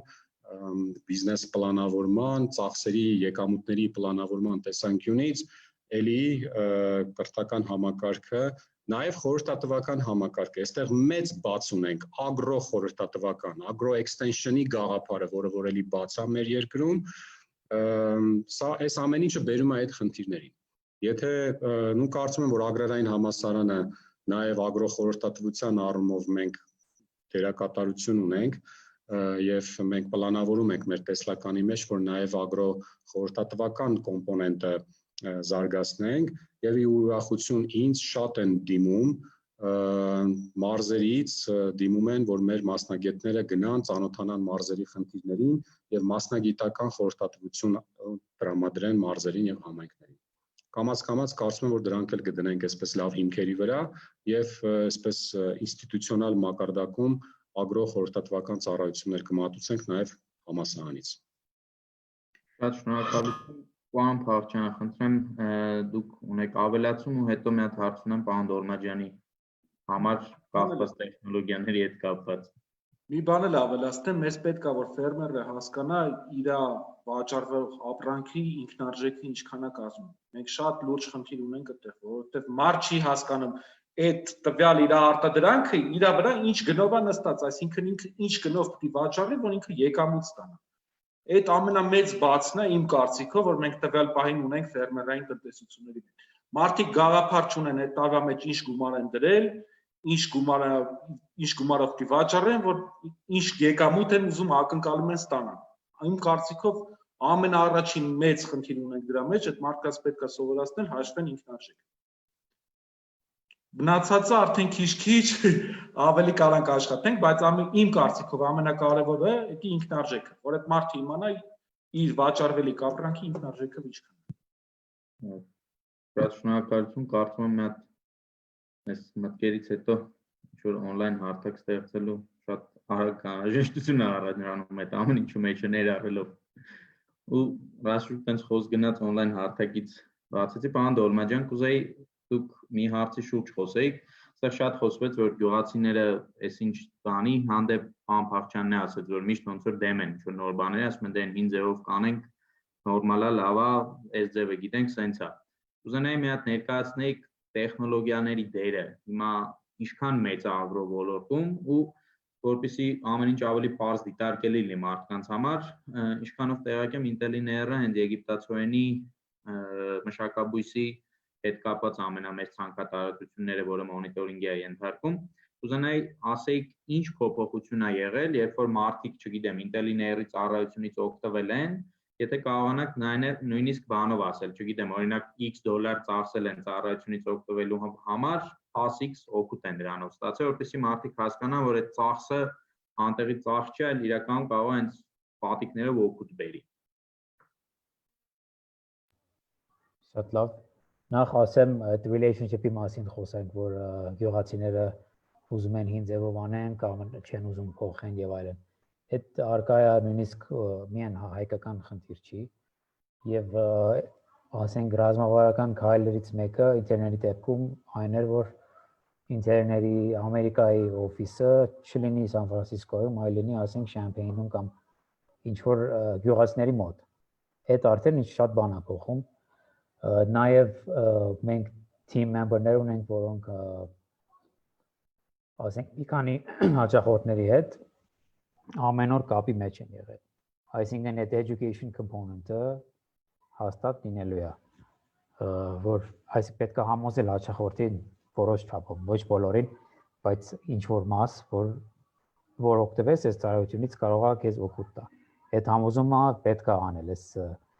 nothing is magic։ Իսկ օգուտի մասին ճշգրիտ թվեր չեմ կարող ասեմ այս պահին, բայց մեր product-ը օրինակ աշխատում է season long, ցանելուց մինչև բերքահավաք ու ամեն շաբաթ, մոտավորապես շաբաթ ու կես, որ մենք նոր նկար ենք ստանում, վերլուծում եւ փոխանցում հաճախորդին, այն շաբաթվա համար ասում ենք ինչ հարցեր կարան առաջանան ու եթե շուտ փորձեն ինչ որ բան անել, ավելի քիչ վնաս կարան ստանան։ Հիմա նպատակներից մեկն է, որ այս ամեն ինչը time interval-ը between spotting a problem ու letting the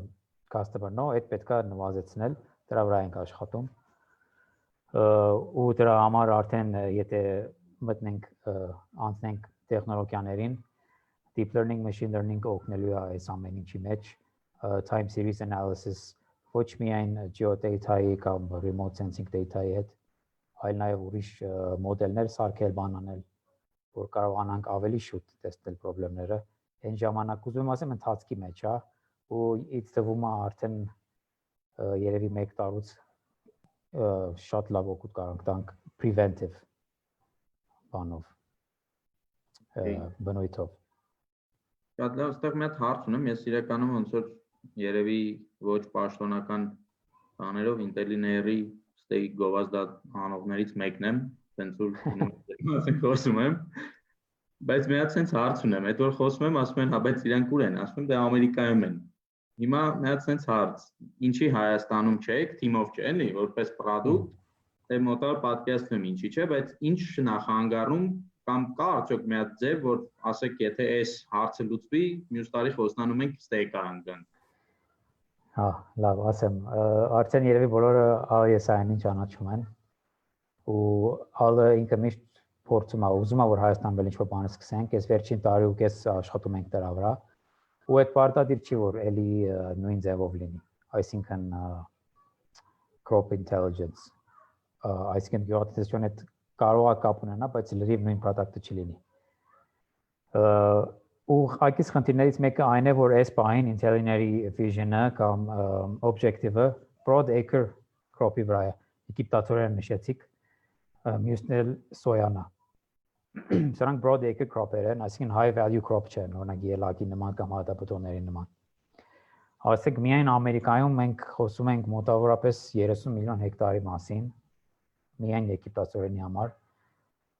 Մենք մոտավորապես այս տարի նկարել ենք 2 միլիոն acre, ու այդ հեկտարով ինչքան կլինի, չեմ կարող ասել։ Մի վայրկյան։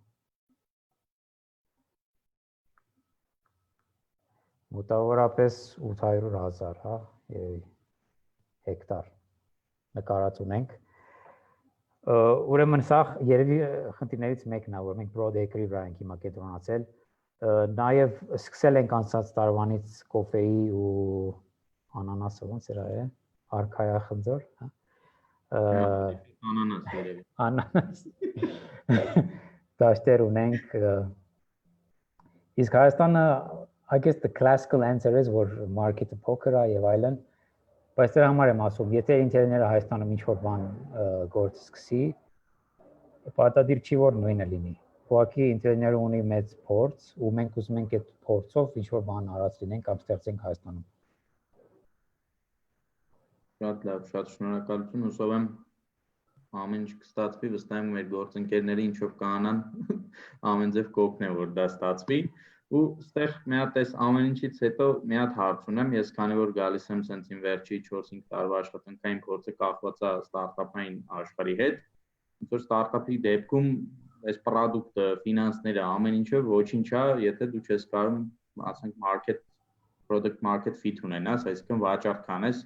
sales անես։ Հիմա մի հատ սենց հարց, ես էլի որպես մարդ որոշել եմ գյուղատնտեսությամբ զբաղվեմ, շատ լավ պատկերացնում եմ ոնց դդում աճացնեմ, բայց գալիս են դդումը հավաքելու, ծախելու պահը։ Ինչ խնդիր կա վաճառքի իրականացնելու հետ կապված, որ Հայաստանում տեսնում եք, ոնց դա կարելի է լուծել, կամ արդյոք այդ ուղղակի պետք է ին վրա մնա ու տենց մնա, էլի ոնց որ չգիտեմ, դե ոնց որ չգիտես։ Պարոն Գևորգյան, այս հարցից կուզեմ դուք պատասխանեք, որովհետև գիտեմ դուք լուծումներ այս ուղղությամբ տենց բազմաթիվ մտքեր ունեք, լուծումներ ունեք, որ հիմա անում եք, ու հետո կորպորատին անդրադառնանք, կորպորատը ասի, իրանք ոնց են այդ հարցը լուծում ու շարունակենք։ Շնորհակալություն, ես նախ երևի թե ամենաբարդ խնդիրն է, միշտ եւ կմնա ամենաբարդ խնդիրը, թե ինչպես ապրանքը իրացնել, հա։ Գյուղատնտեսություն դա մի կողմից հեշտ է, որովհետև ծննդի նկատմամբ պահանջը ստաբիլ աճում է ամբողջ աշխարհով մեկ։ Մյուս կողմից էլ դժվար է, որովհետև շատ դժվար կլինի ունիկալ product առաջարկել, հա։ Շատ թե քիչ բոլոր խնձորները իրար շատ նման են։ Մի քիչ ծայրահեղ եմ ասում, բայց զուտ ներկայացնելու տեսանկյունից։ Հայաստանում մենք ինչ խնդրի ենք բախվել, երբ վերլուծել ենք մեր վարկառուների վարկագիծը, մենք հասկացել ենք, որ վարկառուները մի քանի խնդիր է այստեղ խաչվում, հա, առաջինը վարկառուները չգիտեն, թե որ գյուղմթերքն է պահանջվելու մյուս տարի։ Իրանք գնահատում են գյուղմթերքի պահանջարկը լինելով անցած տարվա ծավալից։ Եվ հետո հետագայում շատ մեծ խնդիրներ են ունենում իրացնելու, որովհետև եթե անցած տարի վարունգն բարձր գին ունեցել, բոլորը զբաղվում են վարունգով եւ այս տարի շատ վարունգ առնում եւ վարունգի գինը կտրուկ ընկնում է։ Մենք մտածել ենք հետեւյալ լուծումը, որ նախ գյուղացիներին հնարավորություն տանք շուկա ստեղծենք գյուղացիների համար, on-line շուկա ստեղծենք վճարային հնարավորությամբ, որ գյուղացիները կարողանան իրանց մթերքը իրացնել։ Եթե այդ շուկան ակտիվ աշխատի եւ ծավալը ավելանա, կկուտակվի տվյալների որոշակի բազա եւ այդ բազան մենք կկարողանանք բազայի օգնությամբ կկարողանանք վերլուծություն անել, թե իրականում ինչ պետք է, ինչ գյուղմթերքի վրա պետք է շեշտը դնել, հա, որոշակի forecast-ի հնարավորություն կառաջանա։ Առայժմ դեռ վաղ է դրա ճշգրտության մասին խոսել եւ ընդհանրապես այդքան տվյալներ դեռ չունենք, որ որևէ հիմնավոր վերլուծություն անենք, բայց այդ ուղղությամբ աշխատանքներ տարվում են։ Եթե անդրադառնում ենք նաև պետության դերին, հա, կարելի է խոսել նաև որոշակի շտեմարանների ստեղծման մասին, որպեսզի տարեց տարի տատանումները որոշակի ձևով պետությունը բալանսավորի եւ ստեղծի գների որոշակի հավասարակշռություն։ Իրացման տեսանկյունից երևի թե Հայաստանում, եթե մենք խոսում ենք արտաքին շուկաներ դուրս գալու մասին, որակի մակարդակը պետք է բարձրացնել, ստանդարտիզացիան ապահովել եւ գնալ կոոպերացիայի միասնական բրենդերով հանդես գալու ուղղությամբ միջազգային շուկայում։ Երևի թե այսքանը։ Շատ շնորհակալություն մեր կորպորատի ներկայացուցիչներին կուզեմ հարցը նաև ուղղել, պարոն Փախչյանյան եւ պարոն Կարապետյան, դուք ինչ խնդիր եք տեսնում այդ վաճառքի հետ կապված, որ ինքնուրույն կարաք լուծեք եւ որ ինքնուրույն չեք կարող լուծեք, ինչի էլի։ Կամ առհասարակ դուք ոնց եք որոշում այս տարի ինչ դե արմբերինը քիչ թե շատ ավելի པարզ է ինչ տրամաբանությամբ, բայց դուք էլ հաստատ ինչ որ ուրիշ մոտեցում ունեք այդ չափորոշիչների, նաև հասկանանք ջանֆիդայում այդ ոնց է էլի լինում։ Ես ասեմ, նայեք, տարիների ընթացքում սպառողի վարկագիծն էլ է փոխվում։ Այսօրվա դրությամբ սպառողը գնում է դեպի այն ապրանքը, որի ապրանքային տեսքը շատ ավելի լավն է։ Ասենց դες ասեմ, դա արդեն ձևավորվում է սուպերմարկետների մնացած բաների կողմից, այսինքն այսօրվա դրությամբ շատ մեծ նշանակություն ունի քո ապրանքի ապրանքային տեսքը։ Դա նախորդ, եթե 90-ականների թվականին մենք ավելի շատ գնում էինք, որ այս ինչը ավելի համով է, այսօրվա դրությամբ սպառողը գնում է այն ապրանքն առնում, որը ավելի սիրուն ապրանքային տեսք ունի, շատ ավելի լավ փաթեթավորված է, շատ ավելի ճիշտ ներկայացված է։ Դա այսօրվա դրությամբ համ լավ իր կողմերն ունի, համ վատ կողմերն ունի դա։ Բայց ամեն դեպքում, ասենց դες ասեմ, մեր ներքին շուկան շատ փոքր շուկա է ու նույն Գարեգինի ասած, եթե այդ տարի բոլորը սկսում են վարունգ արտադրել, այդ տարի վարունգ արտադրողները խնդիր են ունենում։ Դրա միակ լուծումը իմ կարծիքով էլի կորպորատիվների բաների խնդիրն է գալի, այսինքն եթե կարողանանք ստեղծենք ինչ-որ կոոպերատիվներ, որոնք կարողանան արտահանմամբ զբաղվեն, այդ դեպքում մենք ընդհանրապես խնդիր չենք ունենա, որտեղ մեր Հայաստանի արտադրանքի ծավալը, ես նորից կրկնում եմ, շատ փոքր է ցանկացած շուկայի համար։ Այսինքն, եթե մենք կարողանանք արտահանենք, մենք այդ խնդիրը միանշանակ կլուծենք։ Այլ հարցը արտահանման շուկաները դիվերսիֆիկացնել, ոչ միայն հենվել ռուսական շուկայի վրա, այլ ստեղծել մի 2-3 լրացուցիչ շուկաներ, դա արդեն հարցի մյուս կողմն է, բայց առաջին հերթին պետք է խմբավորման հարցը լուծել։ Շատ շնորհակալություն։ Ոնես ջան, շնորհակալություն հարցի համար։ Այն ինչ կախված է պլանավորումից, այսինքն թե մյուս տարի ոնց ենք որոշում, թե ինչ ենք արտադրելու, այդտեղ օրինակ ծառերի դեպքում դե բնականաբար ընտրությունը մեծ չի, այսինքն ինչ ունենք այդ ենք արտադրում։ Մենք նաև ունենք տնեբեկ, որը էլի բազմամյա բույս է, այդ դեպքում էլ էլի մեր ընտրությունը չի, թե ինչ ենք արտադրելու, մենք նաև ունենք բանջարաբոստանային կոմպոնենտ, որը ամեն տարի արտադրում ենք, դա մենք փորձում ենք անել պլանավորված ձևով, այսինքն հանդիպում ենք կորպորատների, ոչ միայն Հայաստանից, նաև դրսից ու փորձում ենք մյուս տարվա պատվեր վերցնել։ Այս տարի առաջին փորձն է լինելու դրա, որ մենք նախապատվեր ենք վերցնելու, թե մյուս տարվա համար ինչ բանջարաբոստանային կուլտուրա է պետք իրանց,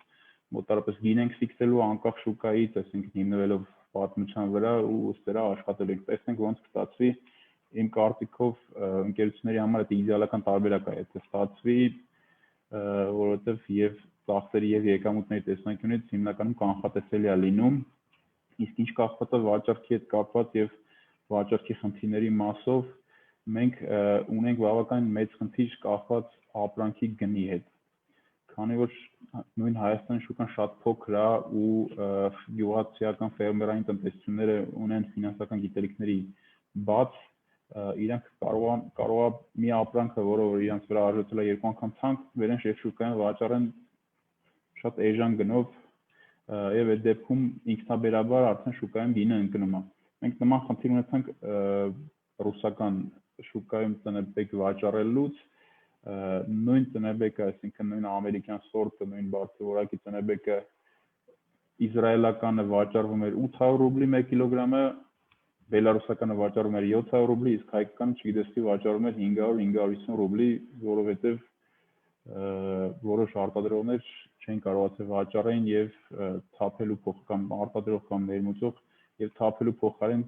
գինի իջեցրել են, որպեսզի շուտ ազատվեն, որը որ այնպես դրամատիկ ազդեցություն ունեցավ էլի մեր վրա, մոտարապես 150 ռուբլի մենք ցանկում 1 կիլոգրամի մեջ սկսեցինք տուժել, որը տոննաների դեպքում բավականին մեծ գումար է։ Դիվերսիֆիկացիայի տեսանկյունից միանշանակ համաձայն եմ Հարությունի հետ, որ մեզ պետք է շուկաների դիվերսիֆիկացիա, ու այդտեղ շատ մեծ գործ ունի անելու պետությունը, քանի որ մեր ցամաքային սահմանները շատ սահմանափակ են ու նամանավանդ բնամթերքի ու շուտ փչացող բնամթերքի համար մենակ Ռուսաստան, Վրաստանն այդ շուկաներն է, այսինքն հեռու տեղից չի կարող գնալ ցամաքով։ Կարծում եմ պետությունը պետք է միջոցներ ձեռնարկի օդային տրանսպորտի ավելի դյուրին դարձնելու համար, որոշ սուբսիդիաների համար եւ բանակցությունների համար, որպեսզի կարողանանք ավելի հեշտ մուտք գործել, օրինակ նույն արաբական շուկա, ասիական շուկա, մենք մեծ փորձ ունենք արաբական շուկայի հետ աշխատելու, ու կարող եմ ասել, որ չնայած ինքը շատ ավելի փոքր է ռուսական շուկայից, բայց տնտեսական տեսանկյունից շատ ավելի հետաքրքիր է ու ավելի շատ փողոց կարող եմ աշխատել դրանից։ Շնորհակալություն։ Ես այստեղ իրականում քանի որ մենք ժամային սահմանափակման խնդիր ունենք, այսօր sense լիքը խնդիրներ բարձրաձայնվեցին, որոնց մի մասը իրականում պետական աջակցության կամ պետական հոգատության կարիք ունեն։ Շատ ափսոս որ պարոն Խոջյանը չկարողացավ միանալ, վստահ եմ ոնց որ այս հարցերի կեսը իրան տալու էինք, փորձենք հասկանանք ինչ են մտածում այդ ուղղությամբ, բայց հիմա կուզեմ այստեղ ներկաներին մի հատ sense ուղղակի ինքը մի քիչ ավելի ոնց որ պատրիոտիկ հարց կլինի կամ ոնց դուք այստեղ ներկաներով ինչ կարող եք անել, ասենք չգիտեմ, այս հանդիպումից հետո ինչ ուղղություն եք տեսնում, ոնց կարաք նստեք միտեղ, խոսակ, ասեք օրինակի համար, եթե խոսենք Intel-ի կողմից, ասում է դատայի խնդիր կա, ասի Ժողովուրդ ջան, եթե դուք դատա կանոնակ ստեղծեք, գեներացնեք, բերեք, մենք պատրաստ ենք այսինչ ձեւով օգնենք դա մշակենք կամ ձեզ ասենք ինչ դատա է պետք, դուք գնացեք այդ հավաքեք, որտեղ դա վերամշակման տեսանկյունից, մշակման տեսանկյունից հեշտ։ Կամ չգիտեմ, agrarային համալսարանը օրինակ ասի, հա, մենք խնդիր ունենք, որտեղ ուսանողները չեն կարողանում գնալ ռեալ պրակտիկայի, որովհետև բաները, կորպորատները որպես կանոն sense շատ բանով են նայում դրան, արդյոք պատրաստ եք դուք երեխա վերցնեք, տանջեք, մի քիչ փող տակ դաժի իրան, որ ինքը լավ այս ամեն ինչը մեջ մտնի։ Ես այս ուղղությամբ բավական մեծ հետազոտություն եմ արել, առանց փող այդ չի լինելու, պետք է տակ այդ երեխեքին փող, այդ ամերիկյան աշխատող մոդելը, որը շատ լավ իրան ցույց է տվել։ Հիմա ուզում եմ հասկանամ ինչ կարելի է անել, թե այս ուղղակի կմնա sense ոնց որ մի հատ վեբինար, վաղը իրար կտենանք, կուրախանանք, մյուս վեբինարին էլի կասենք, այս խնդիրները կան, ու տենց էլի կխոսանք, էլի sense մի հատ կեզրափակենք, կխնդրեմ ամեն մեկը տենց մի հատ քայլ ասեք, որ պատրաստ եք ձեր կողմից անել, ինքը live է, Facebook-ը սա նայում է, հետո տարածելու ենք, նենց որ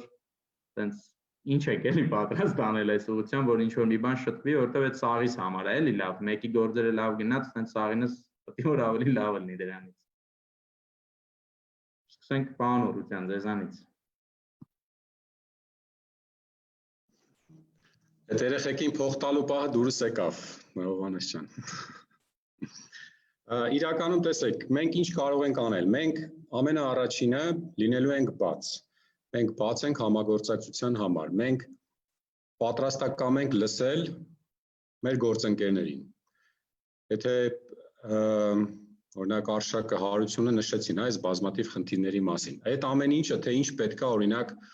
այդ մասնագետը, որին իրենք փնտրում են, թե ինչ պետք է ինքը իմանա, ինչ պետք է կարողանա անել, հա, եթե իրանք վերցնեն աշխատանքի։ Եվ այս առումով մենք պատրաստակամ ենք լսել, աշխատել միասին, որ մեր ուսումնական պլանները եւ այն փորձառությունը, որ այս 3.5-4 տարվա ընթացքում պետք է տանք այդ երեխեքին, իրանք արդեն պատրաստի մասնագետ լինեն մեր գործընկերների համար, հա, կորպորատի համար, ինչպես դուք նշում եք։ Այսինքն agrarային համալսարանը բաց է լինելու համագործակցության, պատրաստակամ է լինելու։ Այն աշխատանքային կիսամյակ կոչված այդ dual էլեմենտը, որ մենք ներդրել ենք մեր ուսումնական պլաններում, դա իրականում լինելու է վճարովի։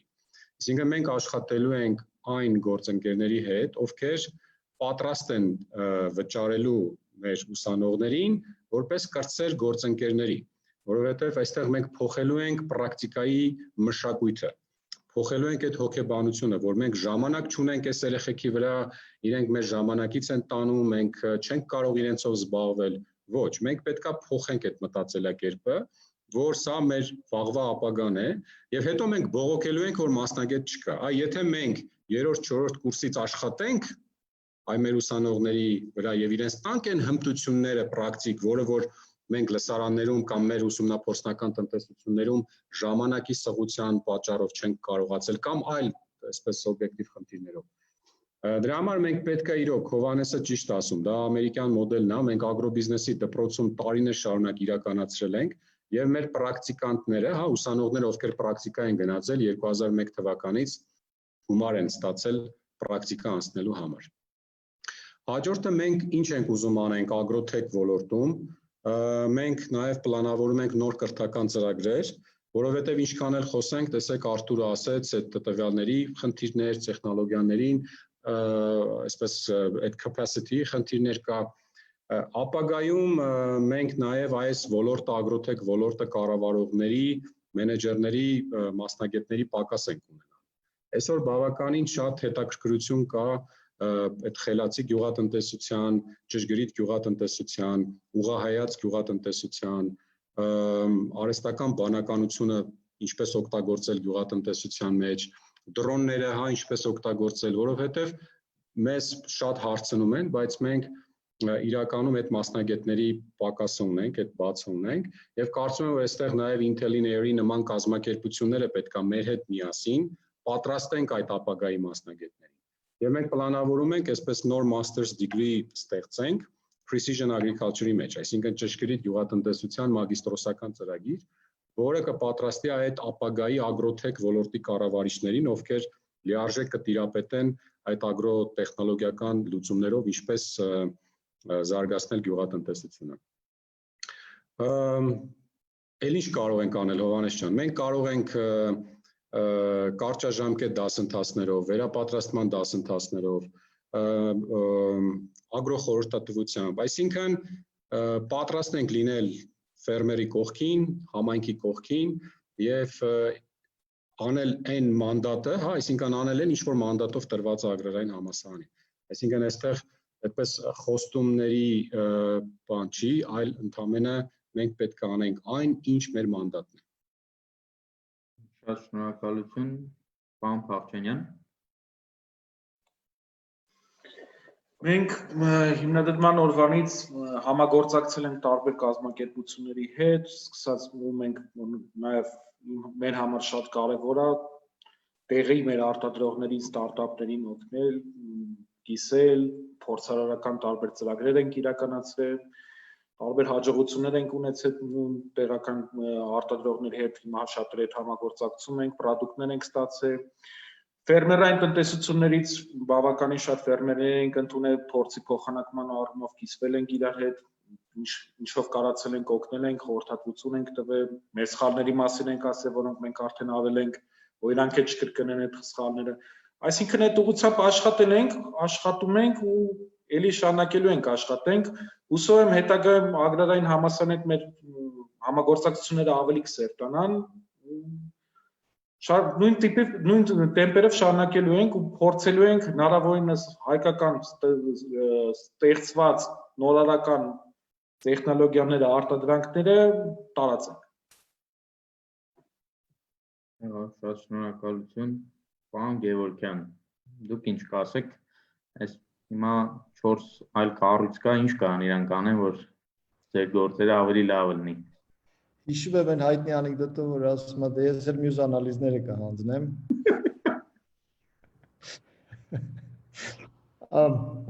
Ես կարող եմ առաջարկել ստեղծել մասնավոր փակ բորսա, որ փորձենք որոշակի գյուղատնտեսական ձեռնարկությունների բաժնետոմսեր կամ փայեր այնտեղ շրջանառել։ Փորձենք այս էքսպերիմենտը անել, տեսնել արդյոք ներդրողներին դա կհետաքրքրի թե չէ։ Շատ լավ։ Իսկ ո՞նց ենք այդ անելու, ասեք, ինչա պետք սկսենք։ Դրա համար պետք է հավաքվենք եւ նախագծենք։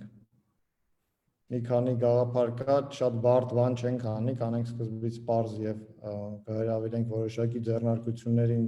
մասնավոր ցուցակվելու, հա, private placement կփորձենք անել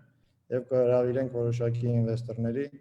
այդ private placement-ին մասնակցել։ Եթե դա հաջողությամբ կսակվի, կփորձենք ձեռնարկությունների քանակը ավելացնել, նոր ձեռնարկություններ բերել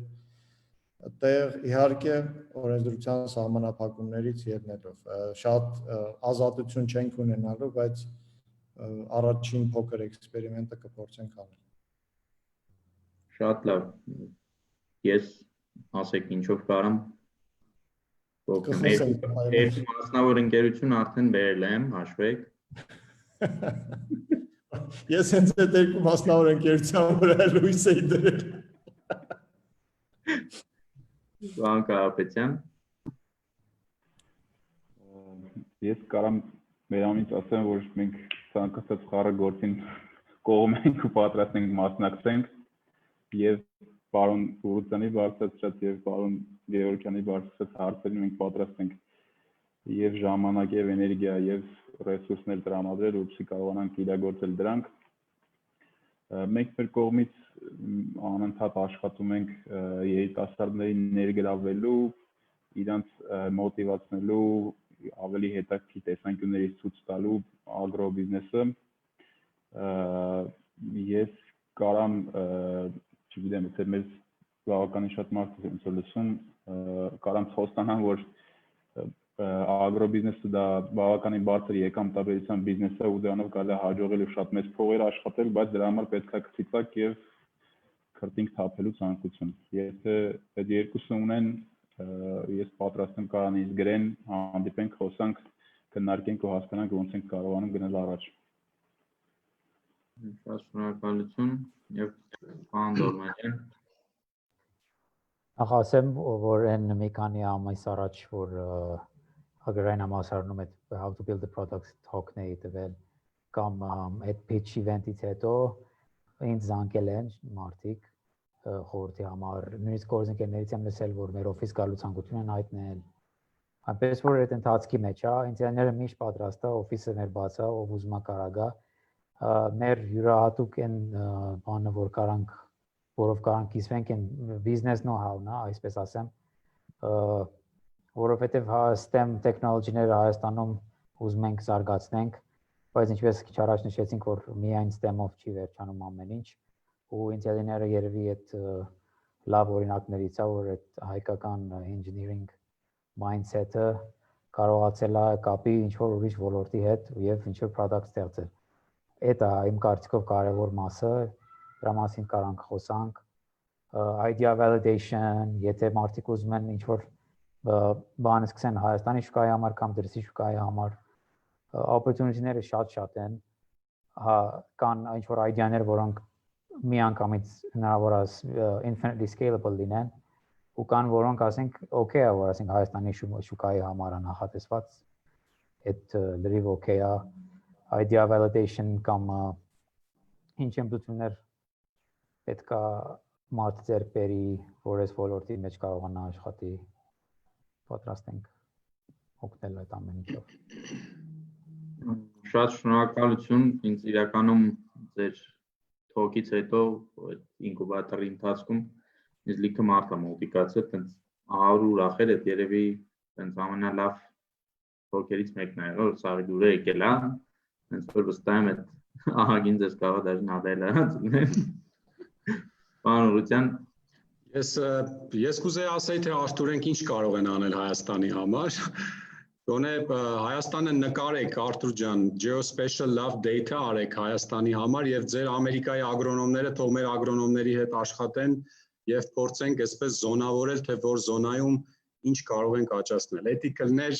մի հատ գերհզոր բան մեր երկրի համար։ Այդ ընթացքի մեջ փորձում ենք, այդ նպատակներից մեկն է ամբողջ Հայաստանը նկարելը։ Մեկ էլ որպես ինֆորմացիա, այդպես կուզեի ասել, որ մենք Արշակի հետ արդեն քննարկել ենք, պատրաստակամ են իրենք մի քանի կրթաթոշակ արդեն հատկացնել մեր ուսանողներին, ովքեր կուզենան հենց տնտեսությունում անցնել իրենց աշխատանքային պրակտիկան, որի համար շնորհակալ ենք Արշակ ջան, իրոք մենք բաց ենք նման գործընկերության համար։ Ձեզ շնորհակալություն։ Այստեղ մի հատ բան ավելացնեմ, մենք նաև պարոն Ռուտյանի հետ միասին էս բանը կասեմ, մենք շատ շուտով Agrarian համալսարանում մեր տեխնոլոգիական IT տենց ագրոտեխնոլոգիական hub-ն ենք բացելու, որը բավականին մեծ եւ տենց հագեցած տարածք է, բացումը երևի թե մի ամսվա ընթացքում կամ պլյուս մինուս կարողանանք անել, բոլորիդ ցանկանանք անպայման հրավիրել ընտեղ ու մի քիչ ավելի ոչ տենց հեռուստա վիճակով քննարկենք, իսկականից տեսնենք ինչ կարելի է անել, որովհետև մենք հիմա Արշակի հետ առանձին մի հատ նաև նախագիծ ենք անում, որը կոչվում է Into the Agro, նպատակը ինչն է, մենք ուզում ենք ագրո ոլորտի հարթակ ստեղծենք, ինֆորմացիոն, որի մեջ փորձենք ու Agrarian համալսարանը վստահ եմ մեր այն ամենամեծ պարտները պետք է տեղ լինի ու փորձենք այն ինֆորմացիան, որի բացի մասին խոսվեց, այն որ չգիտեմ, չենք կարողանում շատ տեղից ինֆորմացիա քաղել, թեկուզ այդ դրամաշնորհները, որոնք լինում են կամ շատ ու շատ այլ հարցեր քննարկումների հարթակ բան, փորձենք այտենց մի հատ բան ենք նախատեսել, հուսով ենք մոտ ապագայում դա կարողանանք վերջնական տեսքի ինչ որ բերել ունենալ ու էլի այդ անպայման ձեր բոլորի աջակցությունը այդտեղ մեր համար շատ մեծ կլինի, իսկ այդ ագրոտեխնոլոգիական հաբի բացման ժամանակ հենց որ օրը վերջնական ֆիքսենք, բոլորիդ անպայման կհրավիրենք ու վստահ եմ այդտեղ պարոն Օրության շատ ավելի լավ քննարկում կարողանանք իրականացնել, արդեն պրակտիկ ինչ որ գործի անցնենք ու նույնիսկ կարող է ինչ որ մի հատ խումբ ունենանք աշխատանքային պարոն Գևորգյանի առաջարկը տենց լվոր ամենայն որ դաժե քայլերը հստակ գրեց ինչ է ասում, հենց որ պարոն Գևորգյան ոնց որ տեքստը ձեզնից իրան մաքսիմում մարդկանց ուղարկել այդ ամեն ինչին բերել է ինձնից եւ վստահ եմ պարոն Օրությանն է բավականին լավ կապեր ունի այդ ուղղությամբ հաստատ մեզ շատ կօգնի։ Ես մի քանի բան ավելացնեմ, քանի որ այսօր այս հարթակը մեզ տրամադրել է ամերիկյան համալսարանի EPIC-ը եւ մենք որպես այսպես ագրոտեխնոլոգիական ինկուբատոր մենք բաց ենք բոլոր հարթակների համար։ Այսինքն բոլոր համալսարանների, երիտասարդ խմբերի, մարդիկ, ովքեր ունեն լավ գաղափարներ, լուծումներ, որոնք կարող են որոշակիորեն թեթևացնել մեր ֆերմերների հոգսը, գյուղատնտեսությունում որոշակի խնդիրներ լուծեն, վերքատվության բարձրացման, արտադրողականության, կորուստների նվազման, այսինքն նման խնդիրներ կարող է քննարկվեն եւ EPIC-ում, եւ այլ հարթակներում։ Կարծում եմ, որ այս շատ լավ հնարավորություն է, որ մենք այսպես տարբեր հարթակներով համագործակցենք եւ այսպես մուլտիպլիկացիոն էֆեկտ կլինի, որովհետեւ այն կտորը մասնագիտական, այսպես այն ագրո սպეციფიկ են ուղղությունները, որը որ մենք կարող ենք ծածկել, մենք կարող ենք մասնակցել, իսկ նաև այն կոնկրետ STEM ուղղություններով IT, տեխնոլոգիական, ճարտարագիտական, որոնք մեր գործընկերները կարող են ապահովել, այսպես թիմային հետաքրքիր լավ համագործակցություն կարող է ստացվել։ Ուզում եմ շնորհակալություն հայտնել ամերիկյան համալսարանին, EPIC-ին այս հնարավորության համար եւ հույս հայտնել, որ ապագայում արդեն ավելի կոնկրետ քայլերով մենք կարողանանք մեր երկու հարթակները միավորել եւ համագործակցել։ Նաեւ քեզ շնորհակալություն Հովհաննես, այսպես մեր այս միջոցառումը հետաքրքիր մոդերացիա անելու, ֆասիլիտացնելու համար։ Շատ շնորհակալություն բոլորից, շնորհակալություն EPIC-ից, շնորհակալություն հատկապես ուզում եմ EPIC-ից աշխատանքային թիմին հայտնել, Լիլիթին, Ալփինեին, ովքեր ցենց այս քանի օրը 3-4 օր շատ ուժեղ աշխատում են այս ուղղությամբ ու նաև գաղափարը այս ամեն ինչը անելու Հովհաննիսյան Նժդեին եւ Քուչակյան Մայքլին, որ ցենց ընտիր բան են կազմակերպել, հուսով եմ այս չի լինի մի անգամվա, հետո արդեն օֆլայն ռեժիմի կանցնենք, որտեղ հաստատ սրա կարիքը կա։ Բոլորիդ շատ շնորհակալ ենք, քանի որ մենք ժամանակային խնդիր ունենք, կարծում եմ, ոնց որ կարող ենք հետագայում նաև եթե պետք լինի առանձին հարց ու պատասխանի մի օր էլ հավաքվենք։ Այս բան կխնդրեմ, եթե կան Facebook-յան հարցեր, մի քանի հարցի կհասցնենք դեռ պատասխանենք, եթե չէ ընթացքում ոնց որ գալիս էր պատասխանում էին մեր Արեգինե Գևորգյան տենց ակտիվ պատասխանում էր, տեսնում էի։ Եթե կարծում եմ չէ, հենց որ բոլորիցս շատ շնորհակալ եմ ու արդեն կհանդիպենք ոնց որ օֆլայն ռեժիմում։ Սպասություն ձեզ, ուրախ weekend։ Շնորհակալություն։ Շնորհակալություն։ Առողջ եղեք։ Մերսի, հաջողություն։